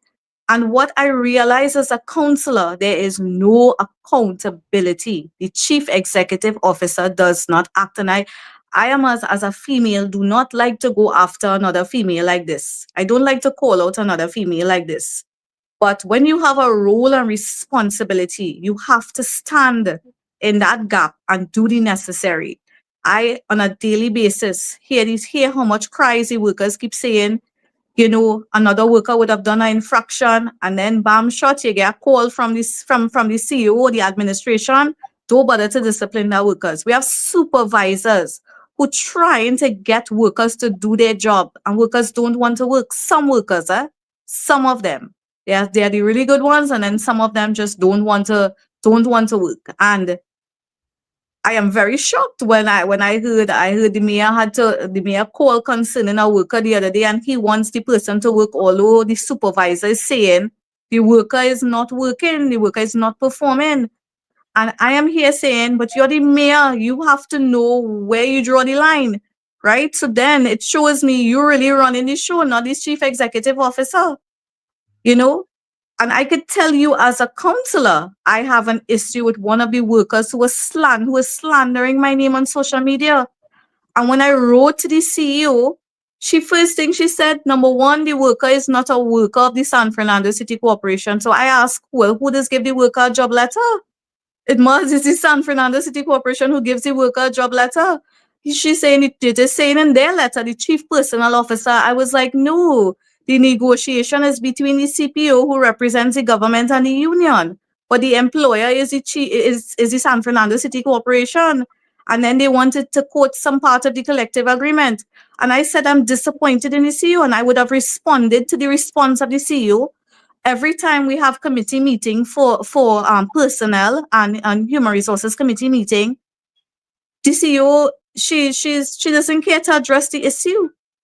So we are faced with me. So if I am a counselor trying to let you know, CEO, what that worker did and what that worker is saying about me, and he also said nasty stuff about Alderman Ramuta Singh, right? But he is in close alignment with the mayor, because that is the person the mayor used to tarnish people's character.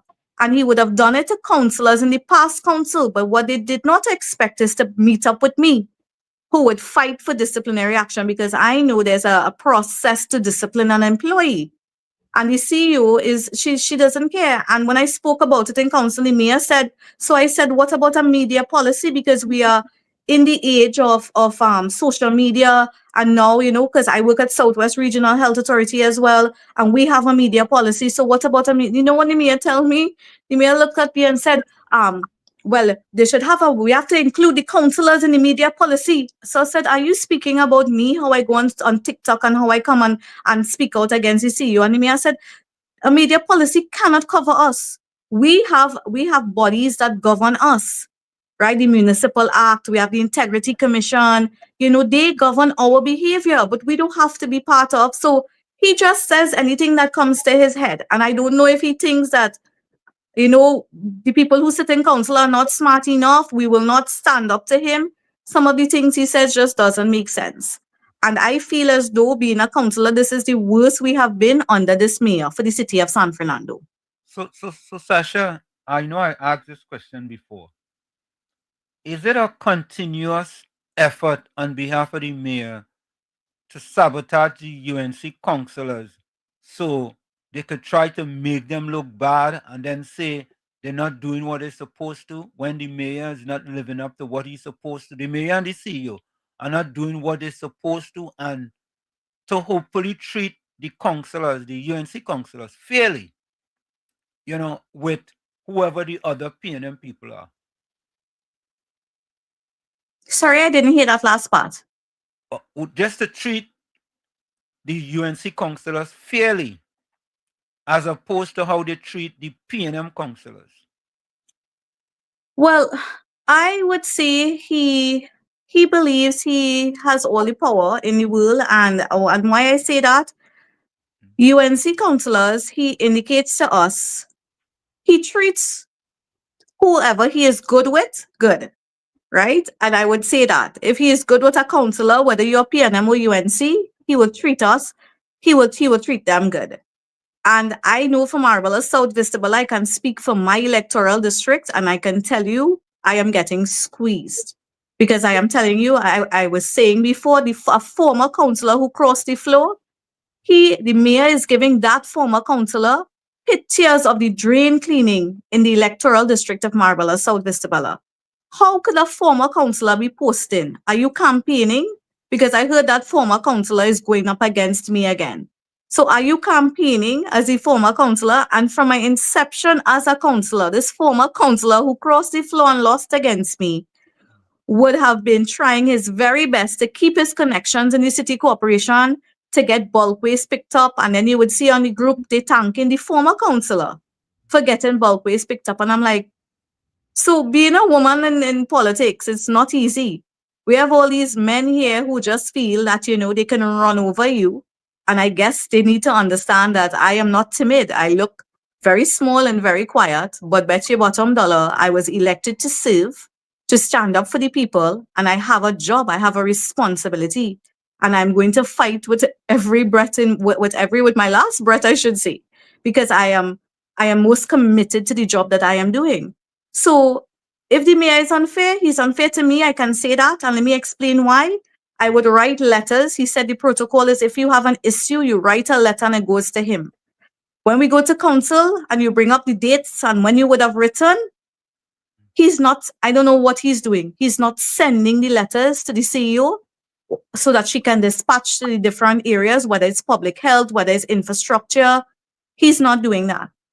And I would have seen, I sat in council with one of my colleagues and I was talking about the Vistabella 9th Street grounds, right, that have to get cut. And I was asking for that to cut for Easter because I was having an Easter event. That man dare not send anybody to cut that.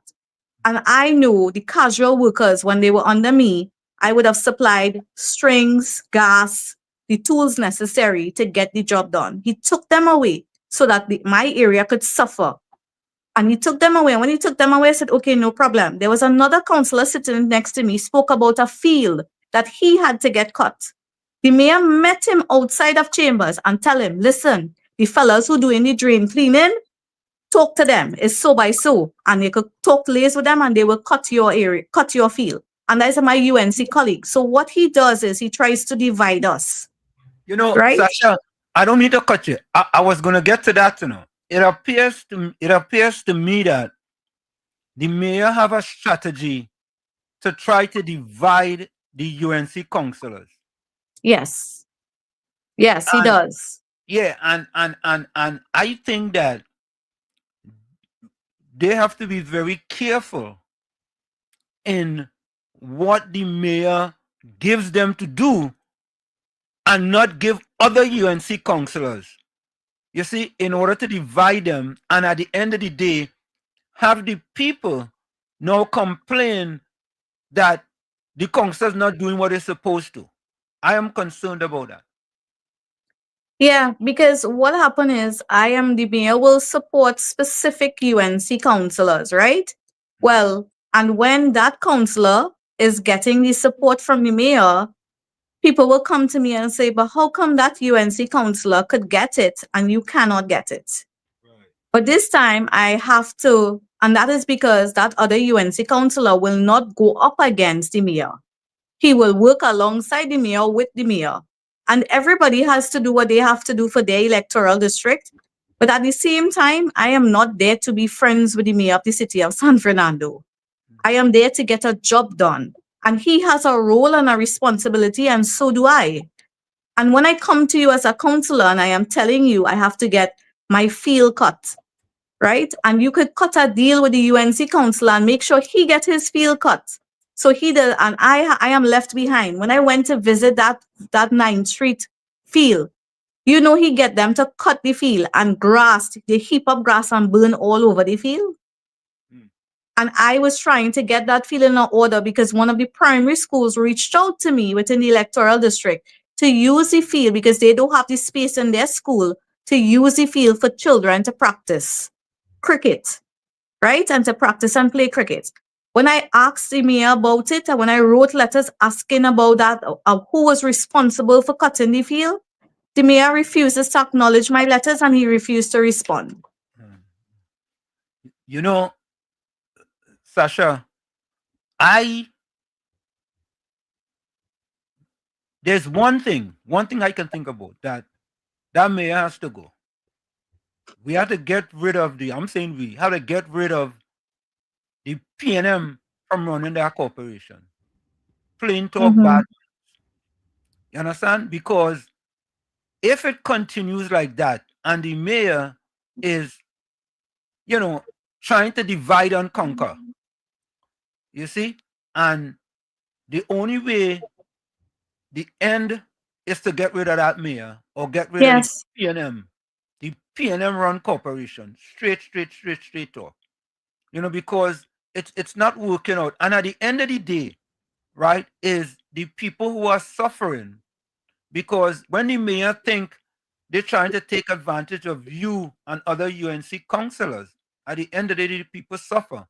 But the backlash is that you all as UNC councillors will get the backlash from the people, because they might be Yes. thinking that you guys are not doing what you're supposed to do. Mm-hmm. And that is sad. Yeah. So at the end of the day, we have to make sure, I hear what you guys are going through. And when I listen to the mayor, he calls is Mrs. Ramuta Singh, right? He calls her name a lot, right? It just seems that if, he has a problem. He has a problem. Yes. He has a problem, and I don't know if it's an ego problem that he think, if he does, I don't know. I think he may need to sit down on his ego, because when he speaks, right, he's very bombastic. Let me put it that way. Nicely. He's very bombastic. And but what I'll say to you, continue that fight. Don't let him discourage you. Continue, because you are working for your constituency. All I want people to understand, though, Sasha, is that you and many of the other UNC councillors are working hard to benefit the people of your area, your burgesses. And do Mm-hmm. not let the divide and conquer by the mayor mislead them into thinking that you guys are not doing the things that you're supposed to do. Yeah. And I think he tries to infiltrate all sectors and all stakeholders for the San Fernando City Corporation. For instance, the business people. And I would have recently, well, I frequent High Street, right? They tell me I am the mayor of High Street, because I'm always on High Street, always interacting with the business people. I shop, I talk to them. And this is not now when I became a councillor. I have been doing that from way before. And, a couple business people told me, well, they say, councillor, you will not, I was so ashamed to come and tell you, but if you know how this man is bad talk you, he just bring you down. He's degrading your name. And he is. A lot of the times he's saying really nasty things about me. I don't even want to say some of it over here, but really nasty things to paint me in a very negative light as a female, right? But I am not him, and I keep telling him that I am not him. I grew up with morals and values, and I'm a very respectful person. And I told him this in council. I said, do not ill speak me or get your team or your people to ill speak me, because at the end of the day, when I step out of my house, I am well put together, well spoken, I am respectful, and I represent my husband and my son. I have a 16-year-old, well, he's going to be 16 in May, and I hold him in high regards. And nobody could go outside there and tell my son his mother is of low value, or his mother, And the way how the mayor speaks about me, even my son told me the other day, he was like, Mommy, imagine this man making up these kind of lies about you. And I try not to speak about politics so much around my 16-year-old, but I mean, he's 16, he's understand what is happening. And he's like, Mommy, if he's 16 and he could tell me, Mommy, this mayor has to go, And as a child looking on at politics and not just hearing me, but he's also on social media as well. He's seeing what is happening with Alderman Ramuta saying, I mean, we were so disrespected. We did not even know tools and equipment and stuff was missing. And when you ask the CEO, I don't know who gave her directive, like the mayor tells her when to speak and when not to speak, right? And as I said, I'm very disappointed in a woman who holds a leadership role and dances to the beat of his drums. And, and she said, well, We have a report to do. Yes, I understand. You have a report to do and you have things that you have to do. But we are council. We are members of council. Tell us. Let us know that there was a theft. And then you would hear them saying, well, the union involved, so they don't want to take no action.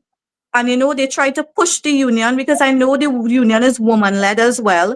So what the mayor will try to do, and I'm seeing him doing it, is divide us again. So he will go to the union and talk in the union's head, because at a point in time, the union wanted to meet with Alderman Ramutasing and I, they wanted to meet and have a discussion with us.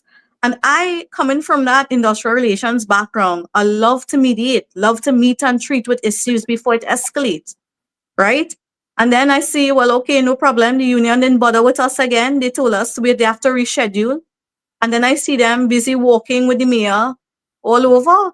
So I was like, okay, you don't want to meet and treat. So he tries his very best to target the groups of people and the stakeholders involved. He puts doubt in their mind about Alderman Ramutasing and I am okay with that because I know I am doing my job. I am standing up against him. And that is why he's so intimidated. I live rent-free in his head. I keep saying that. I live rent-free in his head. Every time people come to tell me, I got so fed up. I was like, people, if he says something about me, I just don't even want to know anymore. So, So Sasha, what is the status of the missing equipment in the corporation? What's the latest? Well, we have not gotten an official report from the CEO. As I said, the CEO is very reluctant in giving us information.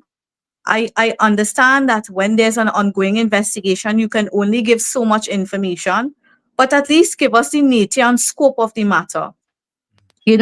Let us know the date it happened, the time it happened, what is missing. At least give us the nature and scope of the matter, and let us be able to have some sort of information as a council. And she didn't even provide that. But when you look at it, and I keep saying this, the San Fernando City Corporation has fallen. For the 10 years that they were probably there under the PNM, what have they done? They have only studied themselves. We have machinery and tobacco and truck who sometimes is be down for things like a flat tire. Sometimes things that cost $200 to fix. Alderman Ramutasing would have taken out $200 from her pocket because they just have heavy equipment there doing nothing. And then you find in allegations of workers thieving parts and like, how come there's no order in the San Fernando City Corporation? How can an employee commit a crime or gross misconduct like theft and he is not penalized for it?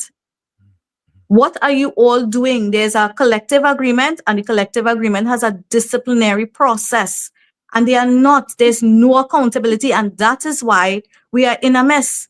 I spoke to somebody today, and the person from disaster management unit, and they told me San Fernando City is the stinkiest city. Right? The stinkiest city. And that is because, and I could see this, because this is proof. This is what I had before me. And when I stand up and I say the mayor could spend over $67,000 on cigarettes and alcohol for an event he had in 2024, and come to council and tell us, we come to ratify it, that don't pay already. I have a fiduciary duty.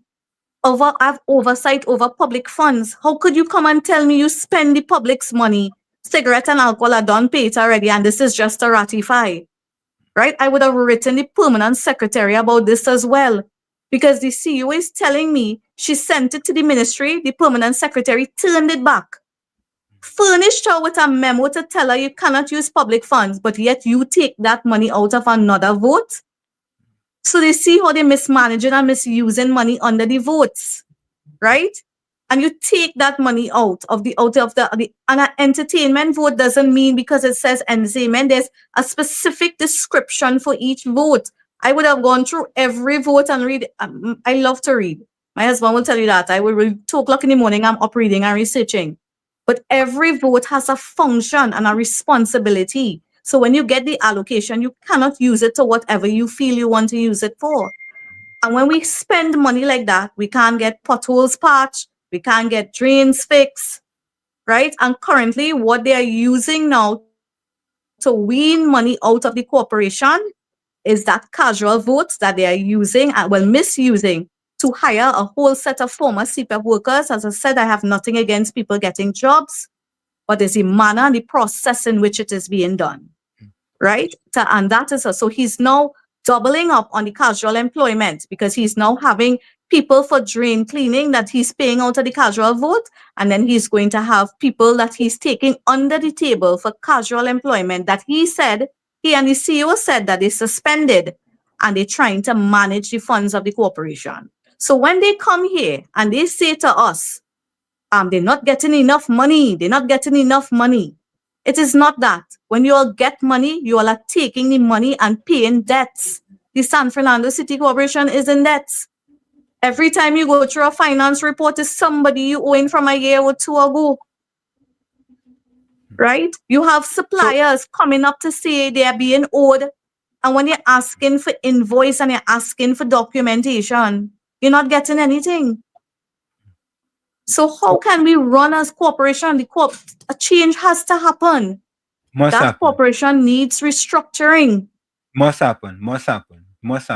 But Sasha, also the mayor stated that he has support from most of the business people in San Fernando. Is that accurate? Well, he doesn't have support from most. He has support from some, because most of the business people are in support of Alderman Ramuta Singh, and he will always try to paint the picture, because Alderman Ramuta Singh and I did a number on him by coming out in public and speaking against him. So he will do anything possible to save face and to save his image at this point in time. He wants to probably go back as mayor. He probably wants to go back as councillor. So he will try his very best to do what he has to do. And I am really hoping that the executive or his party look at him and see that he is doing more damage than good, because he is the worst mayor it ever had. I would have heard about past PNM mayors, and even business people tell me this, past PNM mayors, and yet they never had to face such a hard time. High Street is like a dead horse. The business people are complaining. Everywhere you turn, you hear the mayor, right? Because of how he feels, he's very arrogant, right? They said the past mayor of the city of San Fernando used to come in the stores and shop. The mayor doesn't even come and check them, right? And if it is that he has to go, he has to make sure and have a whole set of bodyguards. So he has to get municipal police to follow him around. So I was like, I walk High Street, left, right, and center. I don't need any bodyguard, but why you need bodyguard? What are you so afraid of? Then what are you doing so? It leaves you to question. And as I keep saying, not everybody, not every man should get power, because there's your ego and there's power. And when you have a person who is very egotistical and you give them power, well, oh my goodness, they feel they are invincible. But I always keep telling people position is temporary. You are there today, and then tomorrow it could be taken away from you. You know, it's interesting you say that, right? When I listen to the mayor of San Fernando, he don't have no empathy. He's not, it always seemed like he's a bombastic person. You know, it seemed like if, you know, I'm trying to select my words very carefully here. You know, it just seemed that if, like, he need anger management training, you know, or he just needs something to help him be able to be a better mayor, right? But it seemed that he's going down the other road of maybe he might go down in history as one of the worst mayors in the history of San Fernando. I don't know. But Councillor Ali, the problems that you are facing today seem to be the same problems you were facing on the last time that you visited us. Is there any hope at all that you would get some improvement? Under this mayor, I don't see anything improving at all. What I can hope for is that we take the corporation for local government election when that time comes, and That's my hope for the citizens of the city of San Fernando, because the citizens deserve better. They need a proper functioning and a proper running city. And it's so disheartening and so displeasing when I have to hear them request minor things, roads to be patched. And you know, the sad thing is when they do get material for roads, I would have been sending in list of roads to patch from since 2020, 2024, and keep following up. And they will patch about 2 or 3 holes in my area, and in the other PNM areas, they all holes being patched, right? So I am about people, and at the end of the day, it's both UNC, PNM, or whoever has to use the roads. And to know that you could use your little bit of power to squeeze people, and especially squeeze me, I don't know how we could possibly see any light at the end of the tunnel with that mayor being there. So change has to happen for the citizens to actually feel some sense of relief. I heard you said the mayor has divided the UNC councillors. Do you feel any hope that there's any hope that you will be able to get your councillors together in any form to combat some of these challenges? Sorry, I'm hardly hearing you. You said before that the mayor has divided the UNC councillors. Mm-hmm. Is there any hope that you can get together and combat some of the problems that you're facing? Well, that would be dependent on them, because honestly speaking, it's really just one councillor. The rest of us try our best to stick together. And we have to understand his strategy and see through him. And I know that we will work together to win that cooperation. I know UNC councillors will come together to win that cooperation. We have been working very hard. We have been facing the challenges. We know the tricks and the trades of the mayor and what he tries to do, and he tries to, you know, he puts people against each other. And strange enough, this is a pattern of his own. I would have been hearing from people, this is his behavior. And as you all said, the observation is he's very arrogant, and that is how he is. Very, very arrogant. And it's funny, you cannot fake energy with people. He could come on there and tell you, I am a fair mayor. That's his key line. I am a fair mayor. But you cannot fake energy, and people seeing it. People realizing, and especially as Alderman Ramutasing and I are being more vocal about it, they are realizing what we are facing. I mean, for the business people to actually come out and tell me, the mayor says so much things about you. And they said, you know, they were very, very upset to know that so much things are happening in the corporation and they weren't aware of it. You know, it's only when I start to bring it to light, and when Alderman Ramutasing start to bring it to light, then that is how people know. And the corporation has fallen flat. What purpose is it going to serve now? Because if you have machinery that has deteriorated, if you cannot pick up bulk waste, you cannot patch holes. Right now the only thing he's doing is drain cleaning. Right, that's the only thing he's posting out. But how long is the drain cleaning going to go on for? So what other accomplishments are you going to show? Pleased with the cleaning? Say that again, Tommy. Sorry? Are you pleased with the drain cleaning? I am not pleased with the drain cleaning in my electoral district of Marbella South Vistabella, and that is because I am a councillor on the ground and I would have been driving through the areas in which they clean the drain. As I said, they have no mechanism in place to collect whatever they clean out. So all the grass, the dirt, the debris, it remains on the banks, and if once rain fall, it goes back in. So when we did it under the casual workers, and that's what I'm saying, you have to be able to manage human resources. And when we did it under the casual workers, because I had to get involved with the casual workers, meaning that I had to help manage them and see their progress. Because before, when casual workers came, before they were under my purview and I get to actually choose workers, there were some casual workers who have to work and they only have to work 7 to 9, and they were telling me, I'm not going to no drain. I'm not doing this. I'm not doing that. And they signing in 7 o'clock. And this is what the Prime Minister was talking about. The wasting of money because you cannot come and sign in 7 o'clock and you leave in 9 o'clock, but sometimes it's 7 to 9, 2 hours of work. Grown men and women, 2 hours of work, some of them, and they don't want to work. By the time 7:30, 7:45, they leave in and they go in. So how are you going to get things done within the ED or within the city of San Fernando?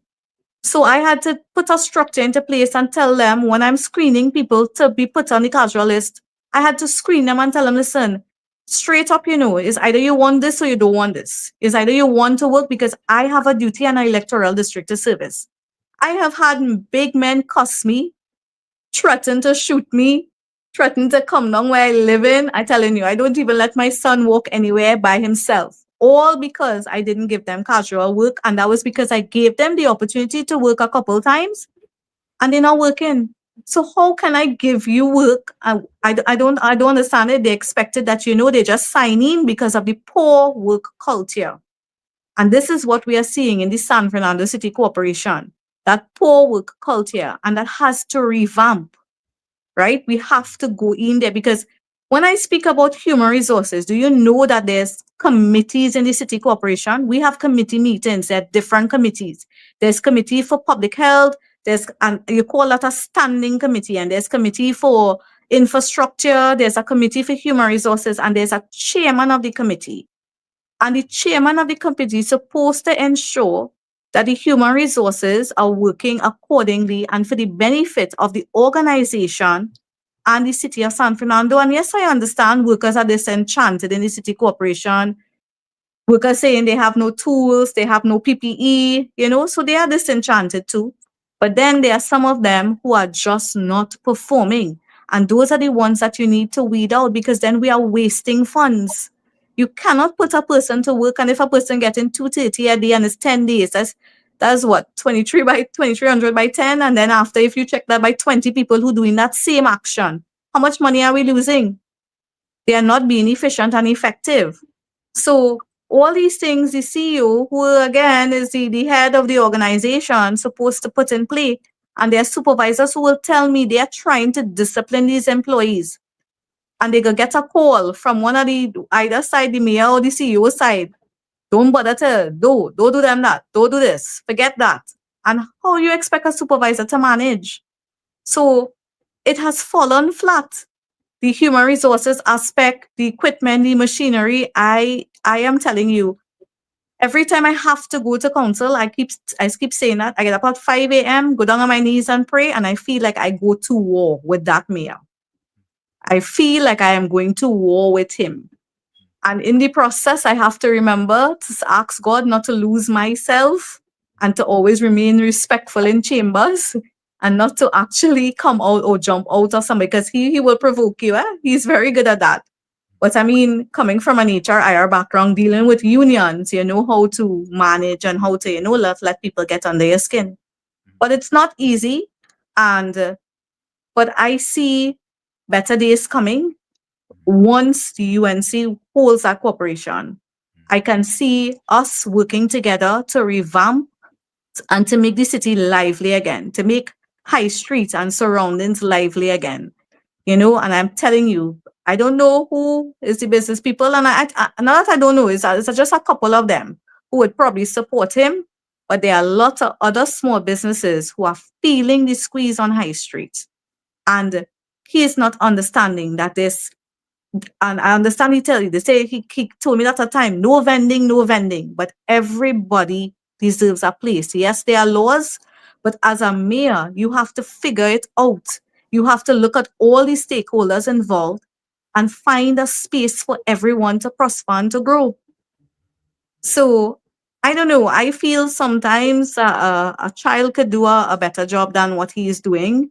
He is just going based on arrogance and and I feel as though he has to convince himself that he is the mayor, because every time he speaks to you, I am the mayor. Okay, it's almost 3 years. We know you're the mayor by now, but I don't know if he's still trying to convince himself that he's the mayor of the city of San Fernando, or he used it as a tactic to try to show you, I have the power. Right? So, Councillor, we want to say thank you so much for giving us an update, and we're going to continue to come to you for you to give us an update. But before you go, one person says, Counselor, pray Psalm 91 and Psalm 27 and go with God. So Sorry, I didn't hear that. He says, one person says, Counselor, pray Psalm 91 and Psalm 27 and go with God. That's what the person. Thank you. I definitely will. I appreciate that. Yeah. So we want to thank you again for joining us and keep us updated. And I'm going to keep you updated. You know, every 3 weeks or so for you to come on the program and give us that update. Okay. And I just want to tell you all that I am grateful for the opportunity to come on here and to speak and to let people know what is happening and what is going on. So it's a great opportunity, and I enjoy just being in the space where I can actually speak out and stand out, and use this as a catalyst for positive change. Thank you very much, Counselor. It's a pleasure. Okay, take care. Take care. Bye-bye. Good night. So, folks, we're going to go for that quick break. It's In the Village with Uncle Tommy, Professor Washington. You stick and stay. We'll be right back. Don't go nowhere. You're listening to WZYE 95.9 FM. You are listening to WZYE 95.9 FM, the most influential name in Caribbean radio in the tri-state area. Broadcasting from East Orange, New Jersey, the most influential name in Caribbean radio, WZYE 95.9 FM.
WZYE 95.9 broadcasting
The body bone, a the bone, a the bone, a the bone, a the bone. Yellow chan can loan a the bone, a the bone. Kamla the mountain, she nah move, she nah shake. Stand up for the people, make the economy wake. From the poor man table to the children's school bag, she bring back the money, she fly the Trini flag. Superpower Caribbean, watch it rise again. Kamla Prasad, Mrs. the Iron Lady Rain. Hey, Mountain Kamla, hey. Trinidad champion, she come from the struggle. No, the poor man feel pocket empty, light be lie, but she nah kneel. Open the door for the youth, them give them hope and chance. Build school, build road, give every pitney a dance. Them say economy dead, she say watch me now. Bring back the jobs, make the dollar run through. From Laventil to Cedros, from Tobago shore. She feeding the hungry, she open every door. Strong like a mountain, rain now wash she down. When the pressure bust, she still stand her ground. Strong like a mountain, rain now wash she down. When the pressure bust, she still stand her ground. Kamla the mountain, she nah move, she nah shake. Stand up for the people, make the economy wake. From the poor man table to the children's school bag, she bring back the money, she fly the Trini flag. Superpower Caribbean, watch it rise again. Kamla Prasad, Mrs. the Iron Lady Rain. Hey, Mountain Kamla, hey. Trinidad champion, Trinidad champion, hey. Trinidad champion, Trinidad. Them try back, she down, try shake, she foundation. But she stand like Everest, pure determination. Caring for the children, no more hungry belly cry. Books in them and future bright like blue sky. She willing fi fight, she willing fi bleed. For every Trini soul, every single need. Oil money flowing, tourism boss again. Trinidad and Tobago with the boss of the chain. No more begging no island, we leading the pack. Kamla the general, we marching right back. She fly straight to USA, link up with Trump. Sit down like boss, no time for no stump. Talk for the people, talk for the land. Come back with the pen, we go right all the wrong hand. Sign off the deals, make the money rain hard. Economy jump up, no more so fired. Poor man get house, children get light. She rewrite the future, make everything right. That pen in she hand like Excalibur blade. Kamla the queen, know the whole world afraid. She strong, she wise, she love we fi true. From the ghetto to the mansion, she dey for me and you. One voice, one nation, one Trinidad queen. 23 seats and beyond, she living the dream. Kamla the mountain, she nah move, she nah shake. Superpower Caribbean, watch the whole world shake. She get the pen, she right the wrong. Now we on top, eh. Mountain Kamla, Trinidad and Tobago, we back on top again, eh. Trumpin' champion, Kamla, Kamla, Trinidad forever.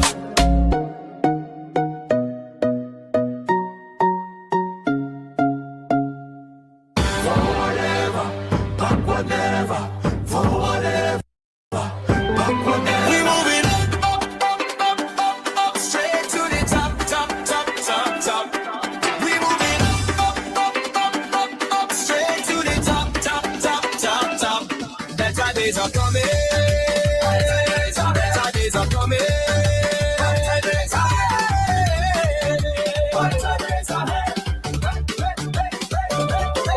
Run and tell everybody a change has finally come.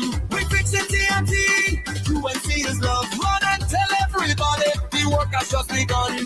We build it TNT. You and see will get it done. So whatever.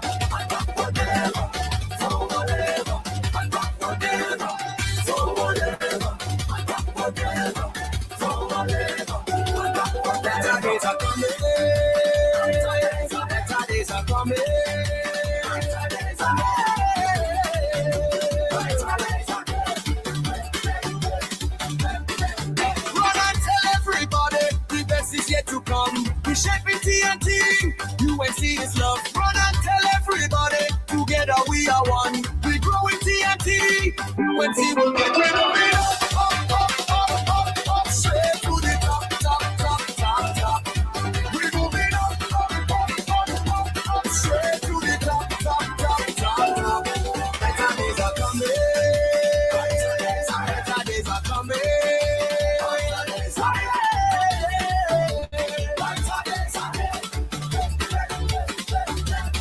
We say,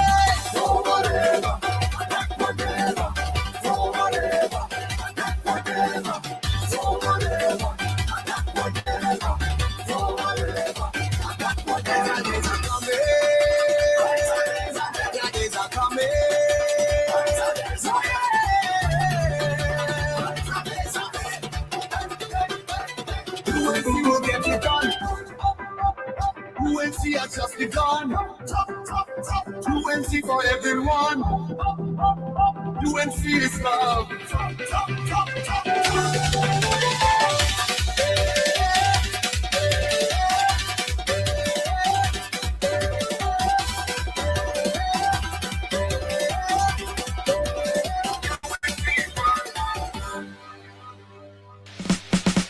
Laid to rest, laid to rest, laid to rest, laid to rest. It's alleged, it's alleged, it's alleged, it's alleged.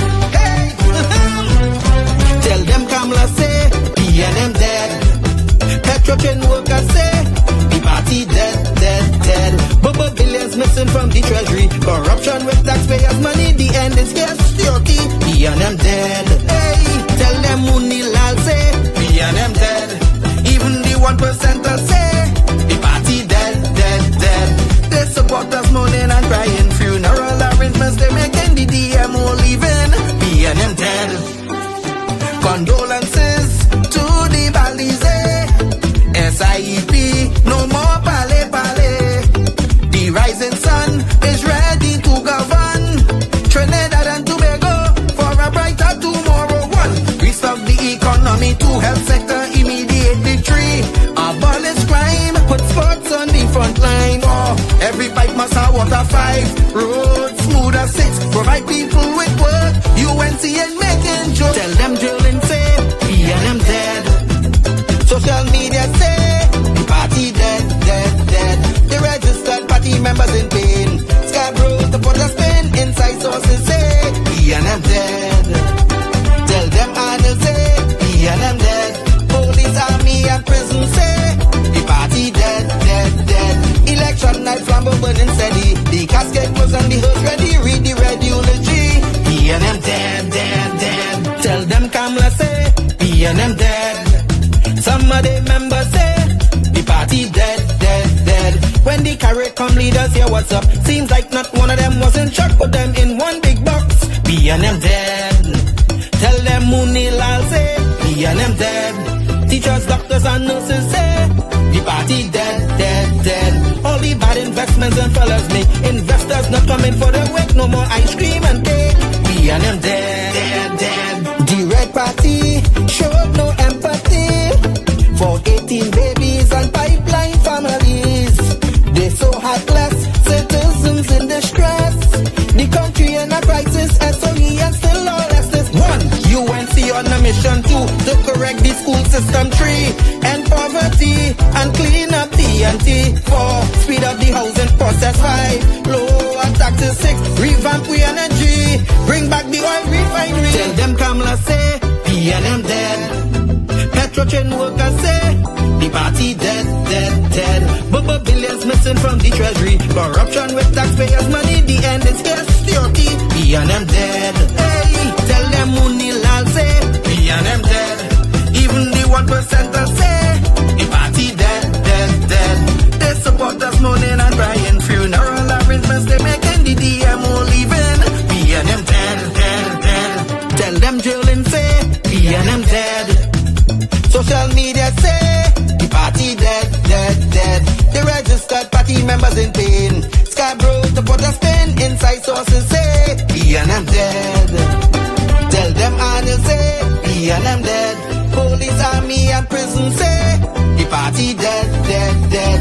Election night flambeau burning steady. The casket was on the hearse ready. Read the red eulogy. PNM dead, dead, dead. Fire! Fire! Fire! Fire! Fire! Fire! Fire! And of course, we are back with you. It's In the Village with Uncle Tommy, Professor Walshy and you on WZYE 95.9 FM. We come to you every Monday, Tuesday, and Thursday from 7 to 10 p.m. That's every Monday, Tuesday, and Thursday from 7 to 10 p.m. Don't forget, folks, whenever you join us, share the live, WZYE 95.9 FM on Facebook. Subscribe, WZYE TV on YouTube. And you can reach us here at 973-868-1444. That's 973-868-1444. Also 973-609-6509. That's 973-609-6509. And please don't forget to share the live. We thank you. Tommy, let me say a pleasant welcome to your friend, P&M Patty. Hi, Patty. Where are you? Yeah, Patty would like to hear them kind of facts coming out from the council, you know. I must say again, thank you very much to Councillor Sasha Ali. We thank you very much for joining us here and giving us the facts, not the FAX, but the FACTS. Yeah, because that's all we like to bring here, you know, is facts, not FAX. And people like Patty and them don't like to hear that kind of thing. Let him explain who call you for. You call him now, Gordon. Jacqueline Ferguson, welcome. You Tommy, we had him here before, right? I don't remember Jacqueline Ferguson before. You remember? Okay. All right.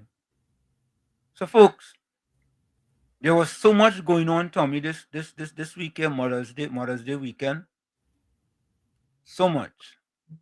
And the Prime Minister went to Nelson Island. And a great tribute to history, heritage. And Tommy, the thing about it, Tommy, is that I just appreciate when people do these kind of things, you know, for their heritage and their culture, however you want to put it. But you know, it's sad, Tommy, that the PNM been in power for the longest in the history of Trinidad and Tobago. And that black people in Trinidad and Tobago are at the bottom of every economic statistics in Trinidad and Tobago. Let me repeat that. For all the years PNM party, Gordon Gangachana, Jane Joseph, that the PNM have been in power, black people are at the bottom of every socio-economic statistic in Trinidad and Tobago. And I want to ask PNM party and Gordon Gangachana, Jane Joseph, get me one statistic, one positive statistic, one where black people are at the top of that ladder. One positive statistic, not a negative statistic. Okay? And Tommy, of course, hear what your friend had to say. Distraction. Forget that Nelson thing. That will not help the police deal with crime. You see, Tommy? You see? Mm. You see? They have all the answers. But you just convinced what I just stated, Tommy. He convinced of my statement. What it is the former went and do. He brought the Ashanti king to Trinidad and displaced people in the Queen's Park Savannah from making a living. That's what he did. What's the difference between how Prime Minister Kamala Prasad-Busesa is operating and how the former operates? Tommy, Nelson Island is not a new thing, right? That's been there for a long time, right? Of course. Right? Oh, man. Very sad. Anyway, I want you all to listen. Watch this. All right. Call before you take it. Let me take the call. Oh, okay. Stop this. I was going to take your call. All right. Call back after the video.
It is indeed a great pleasure to be here today at the historic Nelson Island.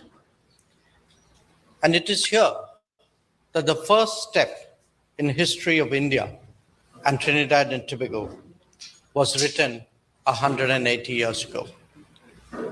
Coming here, it is only natural that our thoughts turn to how those courageous people must have faced the very difficult circumstances and built new lives. Today, we salute their fortitude, their determination, and their resolve. Let us pledge to carry forward the legacy of these ancestors with pride and determination. Let us continue to celebrate our shared heritage, to teach our children the stories of the past, and to contribute positively to the society we live in. Mr. Jaishankar and I, we walked together through the ruins of this island. We stood before the old barracks where many of our indentured Indian ancestors stayed after they endured many months on the Kalapani, those very treacherous waters across which they were trafficked. We saw the quarantine buildings where the sick were treated and the weathered ruins of imperialism. We moved through these grounds. I could not help but feel overwhelmed by the human history embedded here in this island. For this island is not merely a heritage site, it is a memory and a testimony. This island's true identity was shaped by the thousands of Indian indentured laborers who first encountered Trinidad here. After leaving behind the India some of them would never see again. I believe the time has come for TNT to honor our indentured ancestors in a more permanent and meaningful way. So my government will begin consideration of the formal renaming of Nelson Island so that this sacred space may properly honor the Jahaji legacy.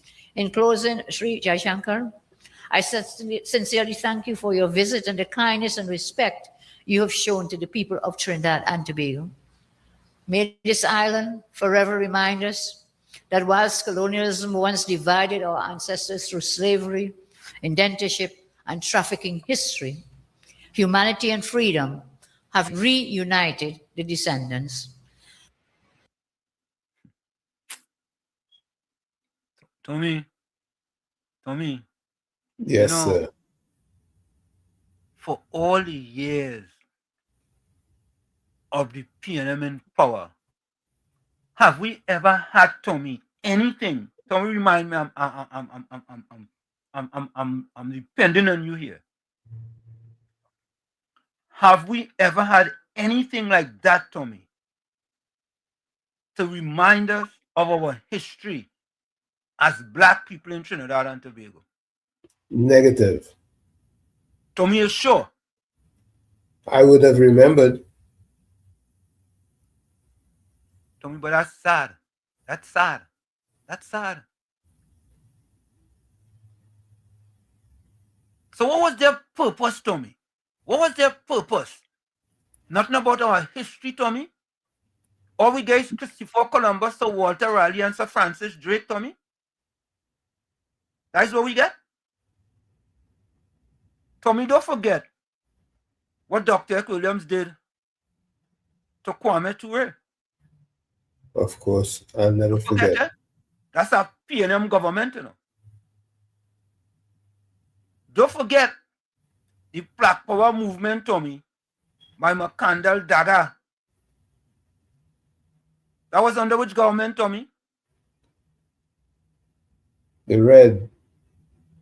The Red? The PNM. As far as I'm concerned, Tommy, the PNM don't like nothing black. They only like black when it comes to election. That is it. I'm not even sure if they like them then. Huh? I'm not sure if they like them then. I think they use them then. Well, correct. They use them. Just like how they just use Reed and Ganga Chana on them. Use them, abuse them. Yeah, I was one of them abused too. Yeah. I was one of them too. I got abused also. You got abused too? Of course I got abused. But Very expensive abuse. Very expensive abuse. Yes, PNM have a modus operandi to abuse black people. Yeah. Boy. Very expensive abuse, my friend. Very expensive abuse. I understand what you're saying. Yeah. Yeah, what you saying? People want to work. You talking about Nelson Island. You see? You see what I'm talking about, Tommy? PNM party. You see exactly what I'm talking about? Tommy, they're easy to figure out, you know? They're easy to figure out. We talking about, Tommy, Southwestern Holland, your history we talking about. With history, you know. She was CPEP. She wants CPEP. I think they want enslavement more than anything else. Correct, Tommy. Correct is right. Correct. They want to continue to be enslaved. That is what they want. Southwestern World. A pleasant good night to you, Professor and Uncle Tommy, and to all your listeners. Share the life. Share the life. Share the life. Yeah. So, Uncle Tommy. Yes, sir. You know, well, like, my apologies. Gordon Dryden, Gangachana, Warwick, Waffle. A pleasant good night to you guys. Yeah. This story is about, this story is right in all the backyard and all the pet child. You know, Eric William, after the abolition of slavery, it had a gap of 400 and something years. And Eric William brainwashed and rewrite history to say that the African people in Trinidad and Tobago must look up to he as their savior and provider. While he ran away with the treasury in the early days of the oil boom in this country. When you go back to Amoko time and see the kind of money Amoko Trinidad was making, see the royalty where it go and how slow development was. See all the constituency from since 1953 to now. People leave this country and come back and they see the same way when they watch certain parts of the PNM area. It's only the coming of Mr. Baldev Pandey when he started dig out the Balize Yampi and show the people of this country, the people, each and every citizen, that how the PNM had them on a yoke and riding the back. And he showed them what representation and what a government supposed to deliver. Pete Rory come the other day and started to tell them that free medicine is not a privilege. Pension is not a privilege. Healthcare is not a privilege. Free transportation, school, building and repair don't come to the government. We know the government. So he come back to put it just like what Eric William have it. And you know the nice thing about this, Warwick and Joseph, is that the PNM is always come and say Eric William, when they see that supporters like how you is trying to change, but yet still leading back to the PNM, the magnet pulling you back. But you'll get in there. If you continue watching the show, you will understand how much years of your life was wasted with a food card and a little benefit. There is a CPAP work, a URP work, a little food card, and then the PNM just get the supporters and get them hush and suffer them. And when election time comes, they give them a little more food card and tell them, yeah, come and take a little contract work. The OJT work, look at it. And now we're seeing how much ministries was understaffed and vacancy never been filled. Then you see how much the politicians, the representation of the same members of parliament in the PNM, the kind of contracts they get through excusals, the family, the own family, the mother, the sister, the brother, the children benefit. And the supporters today looking forward and work. And now they're restructuring everything and putting it in place. After Petrotrin closed down, I don't know how much young people, right, out of a job, and you hear them bawling, they're going out looking for work, and have those who kill themselves under the pressure. And yet still, you're seeing the friends and financiers at the PNM just getting more powerful in the oil industry in the Southland. So when we're talking about true economics, freedom, right, and equal space under the national anthem, let me be real. When they only talk about renaming the island, and you see how much oppose it get it, because you know why? It was instilled in the supporters' heart. Never look at the other ethnicity.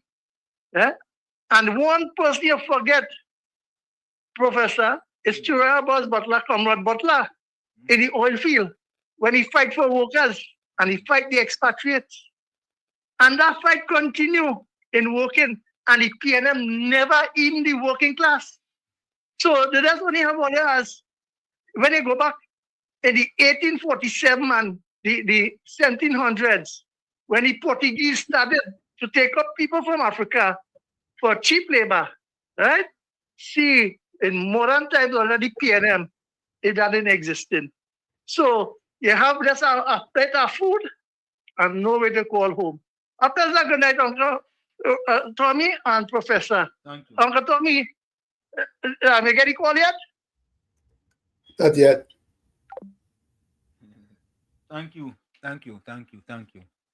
You see, Angela, Darius, PNM run the country like a plantation emancipation. Enough food to keep you alive. Correct is right. Yeah.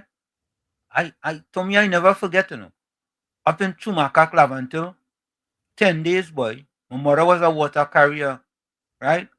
But, yes, that put food on the table, right? But that kept us in bondage. That is what the PNM does to them poor black disadvantaged people. Keep them in bondage. Financial Guru, welcome. Yes, good night, Professor Wall Street. Good night, Uncle Tommy. Good night, everybody on WZYE. I hope everybody, mothers, had a good Mother's Day yesterday. Yeah. Professor Wall Street, Uncle Tommy, everyone. I listened to the Miss Sasha Ali this evening.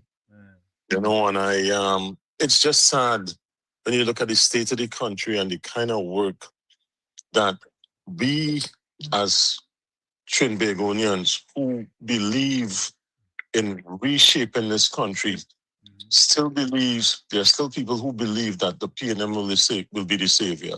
And I just want to point out one quick example with the Minister of Housing.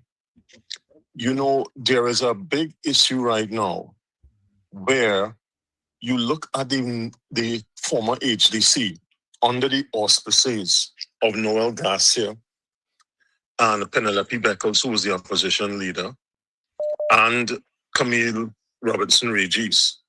And you see Foster Cummings and the 150 million per year, 1.5 billion in CPEP contracts, all coming back to the kind of leadership under the San Fernando Corporation.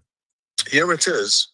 The PNM was building houses for $2 million that cost $500,000. Imagine that, $2 million costing $500 million. The HDC under Noel Garcia and Mrs. Robinson Regis was not building more than 400 houses a year.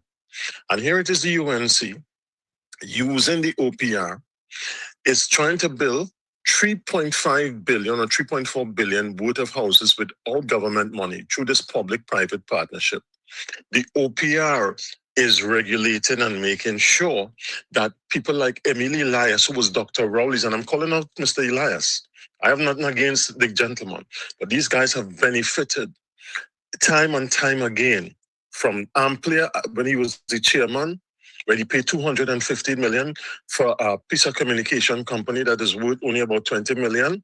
So now he complained against Philip Alexander and David Lee and the other minister, okay, Mr. Roberts, that the HDC is complicit in some sort of corruption.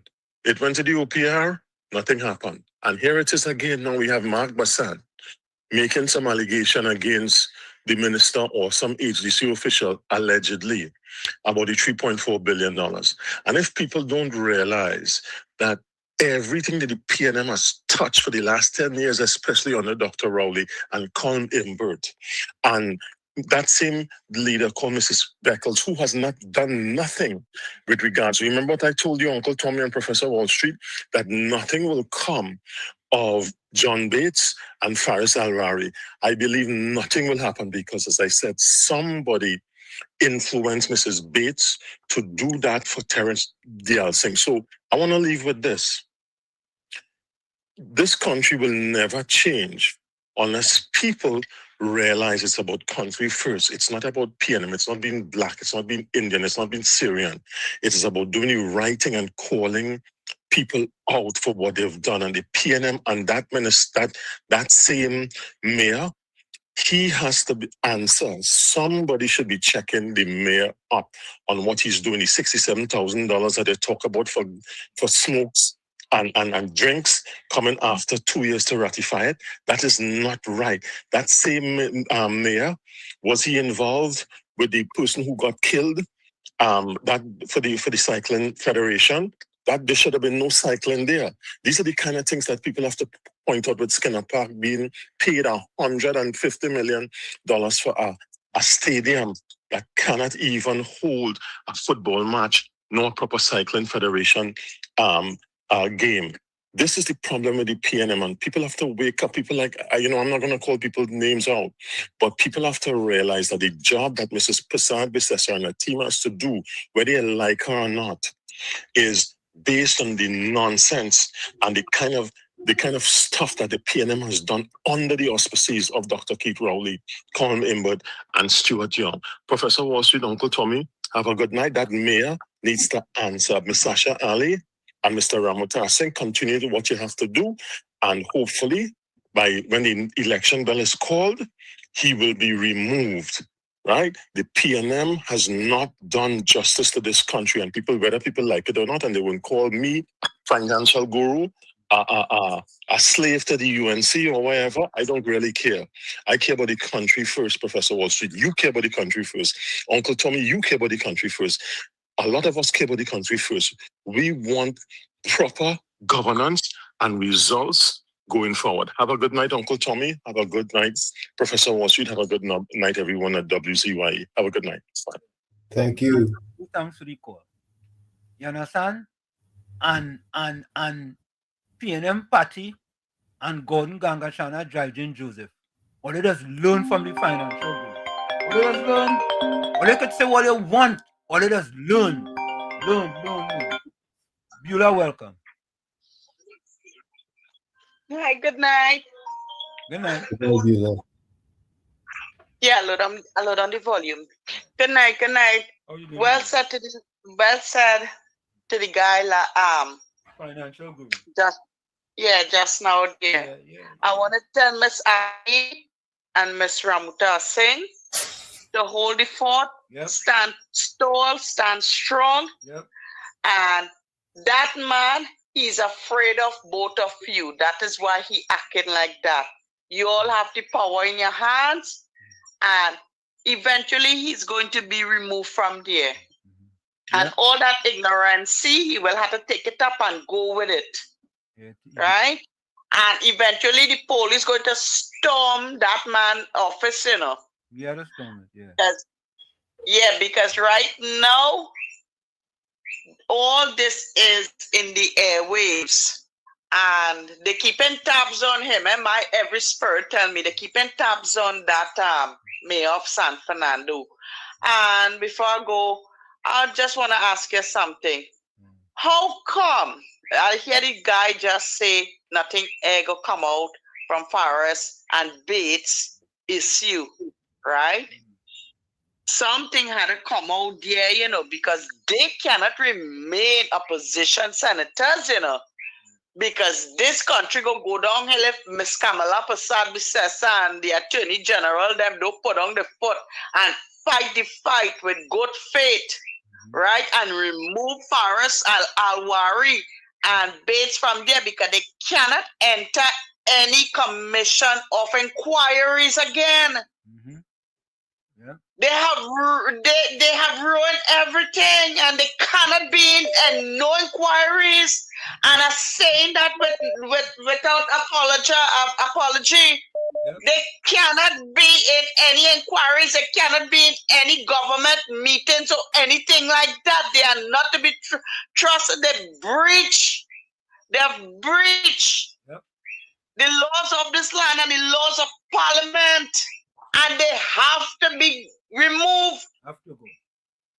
They have to go, and we have to beat this like an iron, right?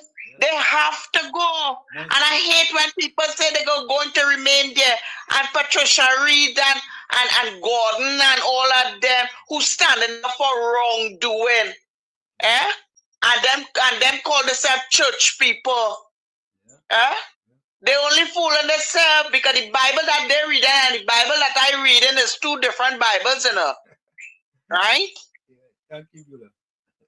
All right then, listening on. Thank you. Yeah. Thank you. Yeah. Thanks to the call, Bula. Thank you. Reporter, call back. Reporter, how are you? Welcome. Reporter. Yeah, man. Good night. Good night to you, reporter. You hear me? Loud and clear. Yeah, man. I want to say good night to Brother Tommy and to the caller and to the brother who speak before this lady here. Financial. Good night to you. Yeah. Financial. Good night, reporter. Good night to you all. Yeah, so I would like the lady to know, especially the lady who now called her, you don't have no fear. You see, people wouldn't harp on it like how I will harp on it. You see, the president term is going to be up. And that is why this country is in this position. Dr. Rowley, them know very well what they did by placing a president. And I want to say it again. The president is the only person could pardon anybody on this plantation here for whatever crime they committed with a pardon. And that is why she is there, because the whole world and Trinidad and Tobago know Ms. Kangaloo is a PNM.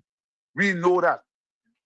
That is one. Number two, I call on the Immigration Office of Trinidad and Tobago, that Ministry of National Security. What it is going on in Trinidad and Tobago here in Kurup on a weekend? What it is really going on here?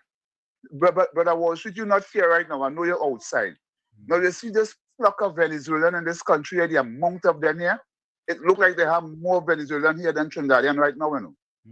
Because Sunday gone here, Sunday morning I went to pick up somebody up in the east, and I had us a pass through on Kurup Southern Main Road from the highway to the main road. You believe 4:30, 5 o'clock Sunday morning, if you see Venezuelan people and all the bars and them pumping Spanish music, you know when this country was developing with Vincentian and Grenadian, you know Trinidadian was calling me outsiders and sending me back from this country, sending me back to St. Vincent, sending me back to Grenada, telling me to say backs. Some of these people coming and telling me they can't talk Spanish and they're lying because they could talk English.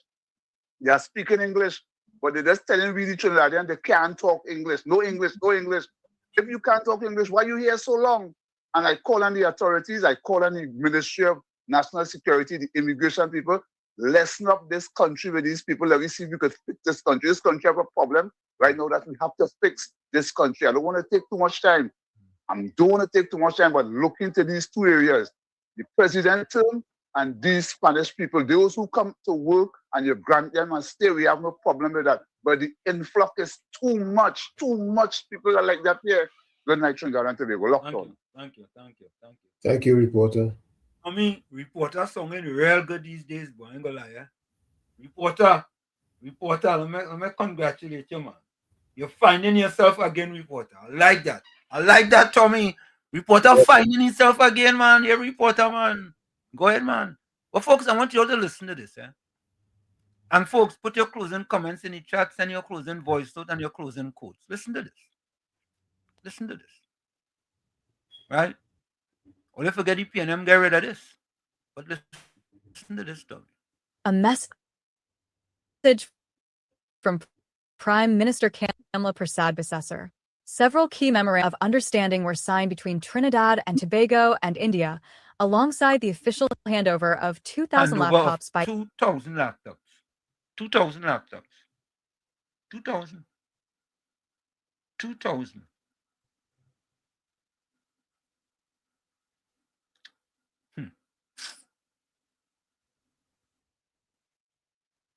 India's Minister of External Affairs, the Honorable Dr. Subramaniam Jaishankar. These agreements will deepen cooperation between our two nations in areas including economic and financial development, tourism, digital innovation, renewable energy. And Tommy, them laptops didn't go to just UNC kids alone, UNC students alone. It went to all different students. Doesn't matter whether you're PNM, you're a COP, you're a DLP, you're a NAR, doesn't matter. You could be in that 2,000. How do we say it, boy? Wait, let me see something, boy. I wonder if I still have this here, boy. I wonder if I still have it here. Yeah. When UNC wins, everybody wins. When UNC wins, Trinbago wins. Trinbago wins.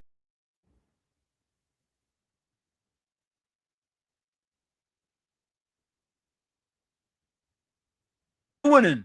Trinbago winning. Yeah. Let me continue to listen. And community-based projects, marking another significant step forward in our growing strategic partnership. The handover of laptops, a commitment made during the Honorable Prime Minister Narendra Modi's 2025 visit to Trinidad and Tobago, will support students across all 7 educational districts, expanding access to technology, learning, and opportunity for our young people. This partnership continues to deliver meaningful and tangible benefits for the people of Trinidad and Tobago. You know what the Prime Minister should have done, Tommy? You know what the Prime Minister should have done, Tommy? Tell me what you think. She should have called a press conference. Huh? She should have called a press conference. Yeah, call a press conference, because I was saying, the PNM saying, oh God, she calling no press conference. When is the next press conference? Everything for them is a press conference. Press conference. Let us talk and no action. Yeah. Once that talk and no action. Talk. Who sing that song? Chicanal? Chicanal. Yeah. But Tommy, you know, I wonder if I should play that one day, boy. Castle, Tommy, the agro processing facility open. Let me play that one too. She should have called a press conference to this too.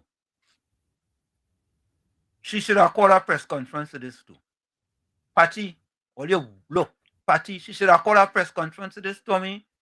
How come she didn't do that? Well, listen to this. Why?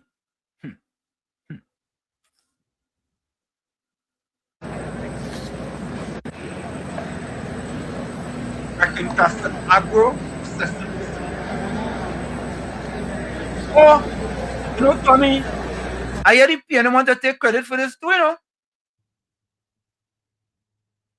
I hear that, boy. The PNM want to take credit for that too. They've been posturing with Berkeley Castle for the longest, but that's all they ever did. Look how long in 1 year, open. She should have called a press conference for this too. I feel so. She should have called a press conference.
My page.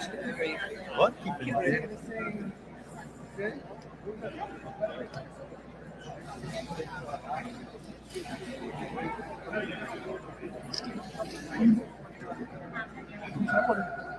Yes.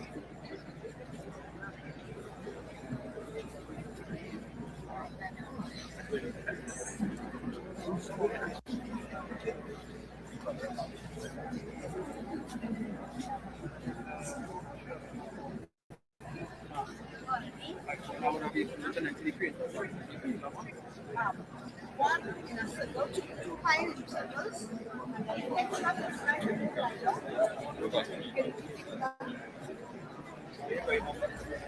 Easy.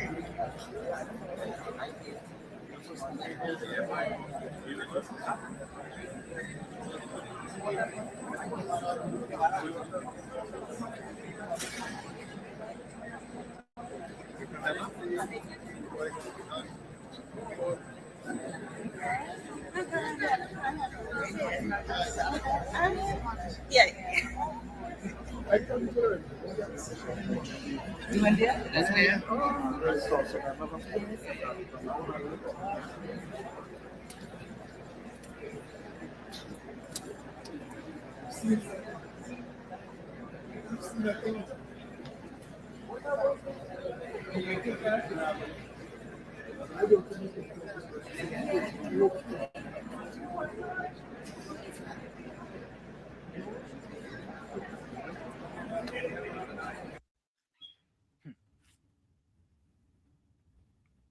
For me, I find she should have called a press conference for that too.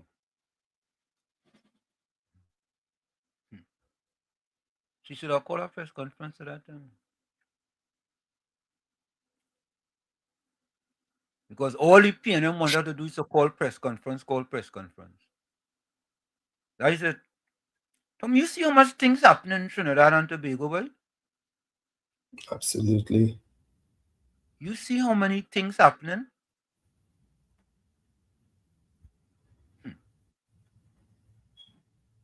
And these people talking about call a press conference. But we have the editorial on Mark Besant. Our rebuttal to Mark Besant, but we go get that tomorrow. You'll get that tomorrow. Yeah? Nadira, welcome. Macho, welcome. Deputy Prime, now is a good time to round up the Bennies and send them home. Yes, Jennifer Maharaj. TNT open for business. Things are happening. Performance is speaking. That's it. What does it, Tommy? Performance beat old talk? Every day. Oh, you know, I wanted to say something to this fella here. Mr. Florida, welcome. Good night, Mr. Hanson. Good night, Mr. Toby. Good night, everybody in the chat or the callers or the texters. Everybody, happy to see everybody here on this Monday. Hope everybody had a good Mother's Day, had fun, and always tell your mom how much you love her. and how much I respect her and thank her for bringing me into this world. Yeah, man. So, yeah. So, this is what PNM fear, you know.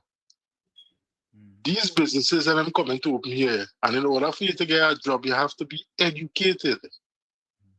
And this is what PNM don't want to make their people get educated. Because if they get educated, then they can't fool them the way they're fooling them now.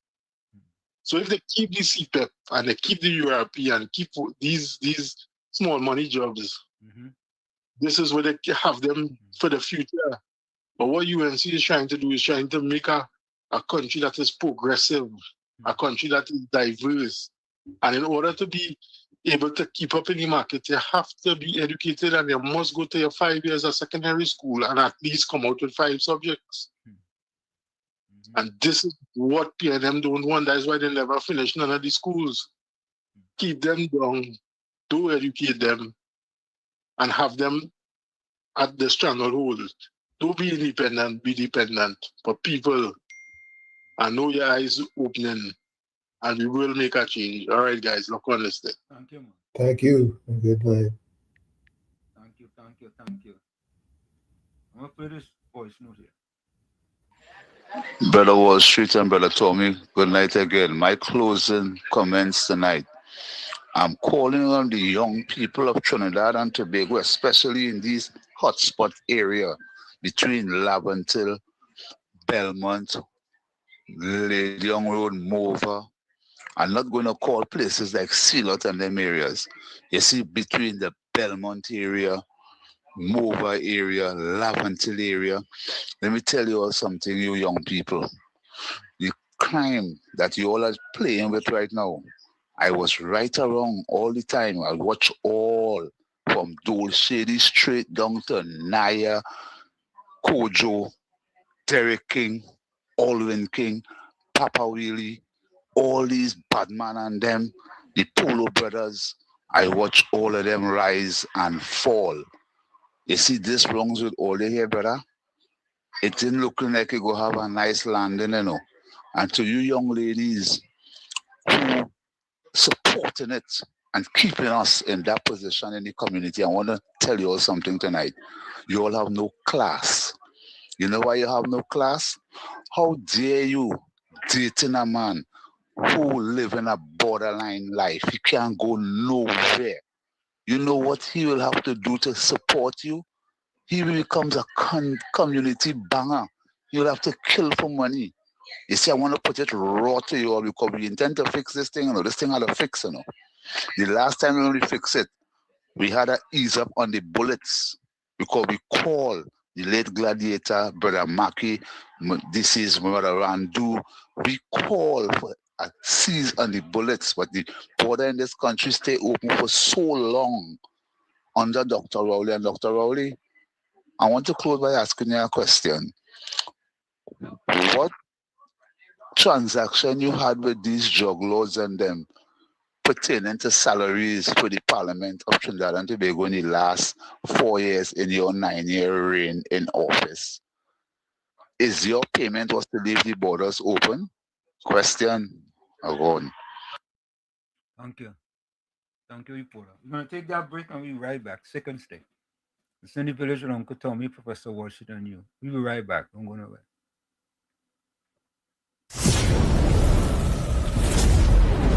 You're listening to WZYE 95.9 FM. You are listening to WZYE 95.9 FM, the most influential name in Caribbean radio in the tri-state area. Broadcasting from East Orange, New Jersey, the most influential name in Caribbean radio. WZYE 95.9 FM. We are back with you. It's in the village with Uncle Tommy, Professor Washington, you on WZYE 95.9 FM. We come to you every Monday, Tuesday, and Thursday from 7 to 10 p.m. That's every Monday, Tuesday, and Thursday from 7 to 10 p.m. Don't forget, folks, whenever you join us, share the live, WZYE 95.9 FM on Facebook. Subscribe, WZYE TV on YouTube. And you can reach us at 973-868-1444 That's 973-868-1444. Also 973-609-6509. That's 973-609-6509. Don't forget, please share the live. We thank you. There you go. So Tommy, I'm looking for my closing. Is this it, boy? Let me see if this is it. Today I declare Psalm 23 over my life and my family. The Lord is my shepherd. I shall not want, Father. Thank you because you are my provider, my protector, and my sustainer. In every season of my life, I will not lack. My children will not lack. My household will not lack. You will supply all our needs according to your riches in glory. Lord, lead me beside still waters and restore my soul. Every area of my life that is tired, broken, discouraged, or heavy, let your peace heal me today. Restore my joy. Restore my strength. Restore my confidence. Restore everything the enemy tried to steal from me. Father, lead me in the paths of righteousness for your name's sake. Help me to walk in wisdom, obedience, purity, and purpose. Let my decisions bring glory to your name. Keep me away from every trap, wrong relationship, wrong opportunity, and dangerous path.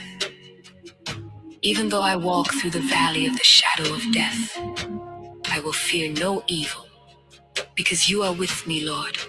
Cancel every spirit of fear, anxiety, bad news, sickness, accidents, attacks, and untimely death over my life and family.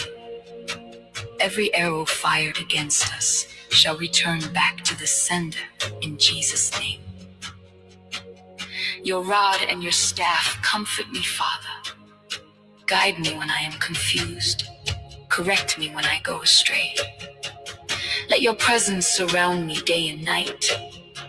May your angels watch over my home, my children, my business, my health, and everything connected to me. Lord, prepare a table before me in the presence of my enemies. Let those who mocked me witness your favor upon my life. Open doors no man can shut. Announce my name for opportunities, lifting, restoration, and breakthrough. Anoint my head with oil and let my cup run over.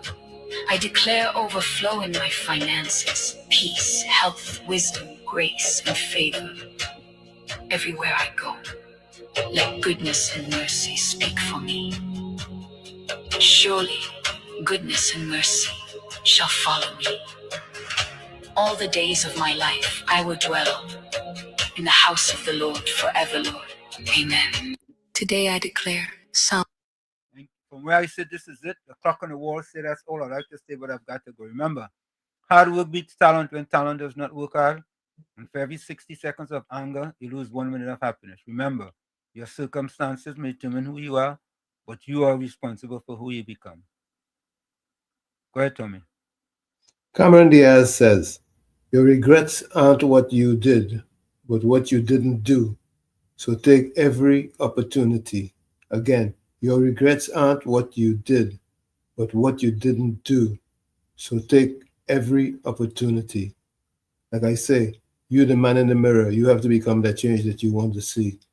However, if you look in that mirror and you don't like what you see, you cannot blame the mirror. Never look down on a person unless you're giving them a hand up. Love you all. Be safe out there. Be blessed. And we'll see each other tomorrow night, God willing. Till then, good night. Thank you, Tommy. You're welcome. Let me see if there's any closing comments yet.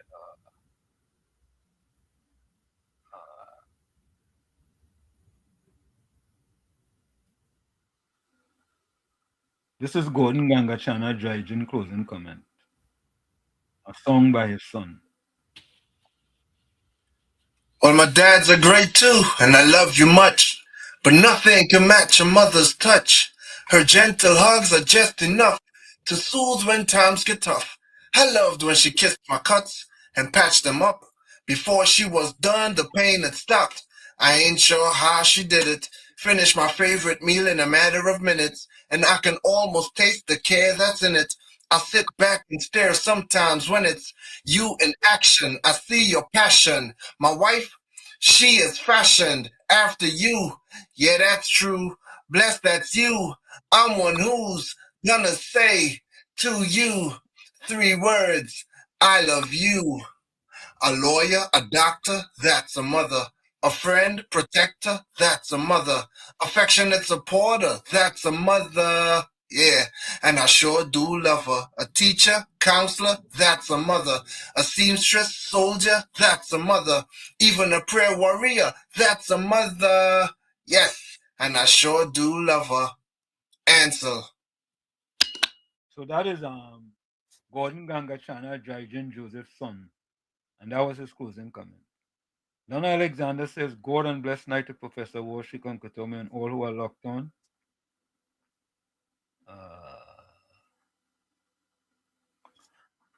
All right.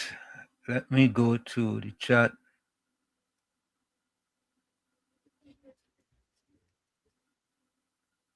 Michael says, until tomorrow, back to work. Thank you, Michael. Monica Ramkison says, good night, everyone. Okay.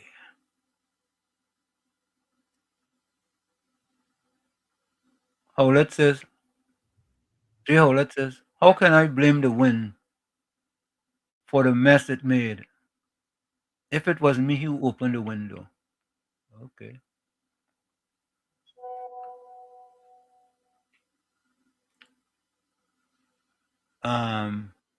Jacqueline Ferguson said, that is so true. Have a good night. Debbie Paris says, good night, everyone. Stay blessed, stay safe. Monica Ramkison says, be safe, stay blessed. In Jesus' name, amen. Tomorrow, God willing. Anthony says, good night, everyone. Angie says, have a good night, villagers. Until we meet again tomorrow, blessings to all. Nadira says, Miss Beulah, good night. Anthony says, good night, everyone in the village. Be safe out there till tomorrow. Bless.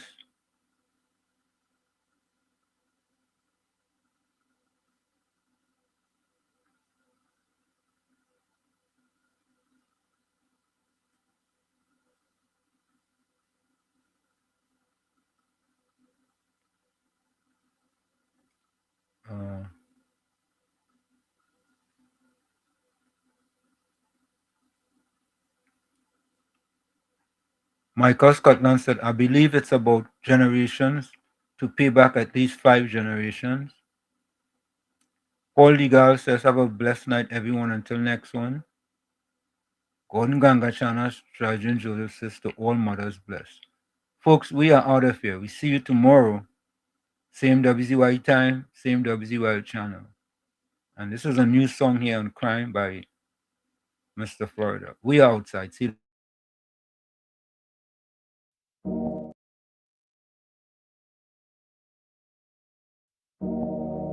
Yeah. Trinidad and Tobago.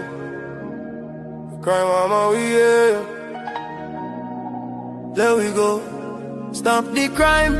Stop the shooting. Stop the killing of the children. Stop the looting. Stop the home invasion. Stop the hate. Stop the racism. Open the gate. Time to unite. Time to rise. Time to look your brother in the eyes. Turn to God, clean up the land. Trinidad and Tobago, together we stand. TNT crying, TNT crying. Let we make tomorrow better. Stop the lying. TNT crying, TNT crying. Rise up my people, time for unifying. Morning come, another mother bawling. Little boy get shot, school bag still falling. Home invasion at the night, them kick down door. Taking with peace, leaving with sore. Racism in the shadow, hate in the light. Black Indian Douglas, we one fight. No more blood on the street running red. No more gun gunman making the youth them dead. Look at your brother, man, he struggle like you. Same style, same flag, same sky so blue. Put down the weapon, pick up the tool. Build up the nation, stop playing the fool. Let's stop the crime, stop the shooting, stop the killing of the children, stop the looting, stop the home invasion, stop the hate, stop the racism, open the gate. Time to unite, time to rise, time to look your brother in the eyes. Turn to God, clean up the land.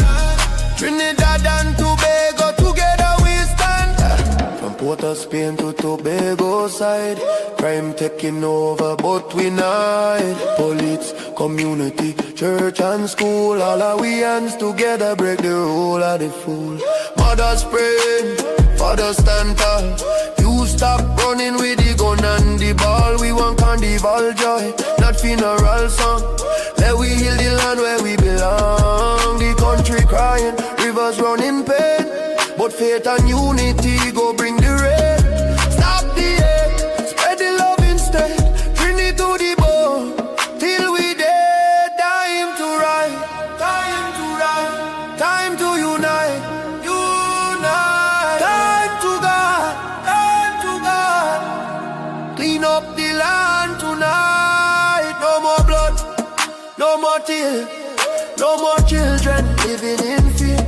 We is one family, from Cedros to Toco, Trinidad and Tobago. Let we go. Stop the crime, stop the shooting, stop the killing of the children. Stop the hate, stop the racism. Time to rise, time to fix this, the anti-crime. But we go dry the tear, make tomorrow better, banish the fear. Together we strong, divided we fall. Trinidad and Tobago, stand up tall. Stop the crime, stop the crime. Time to God, clean up the land. We love your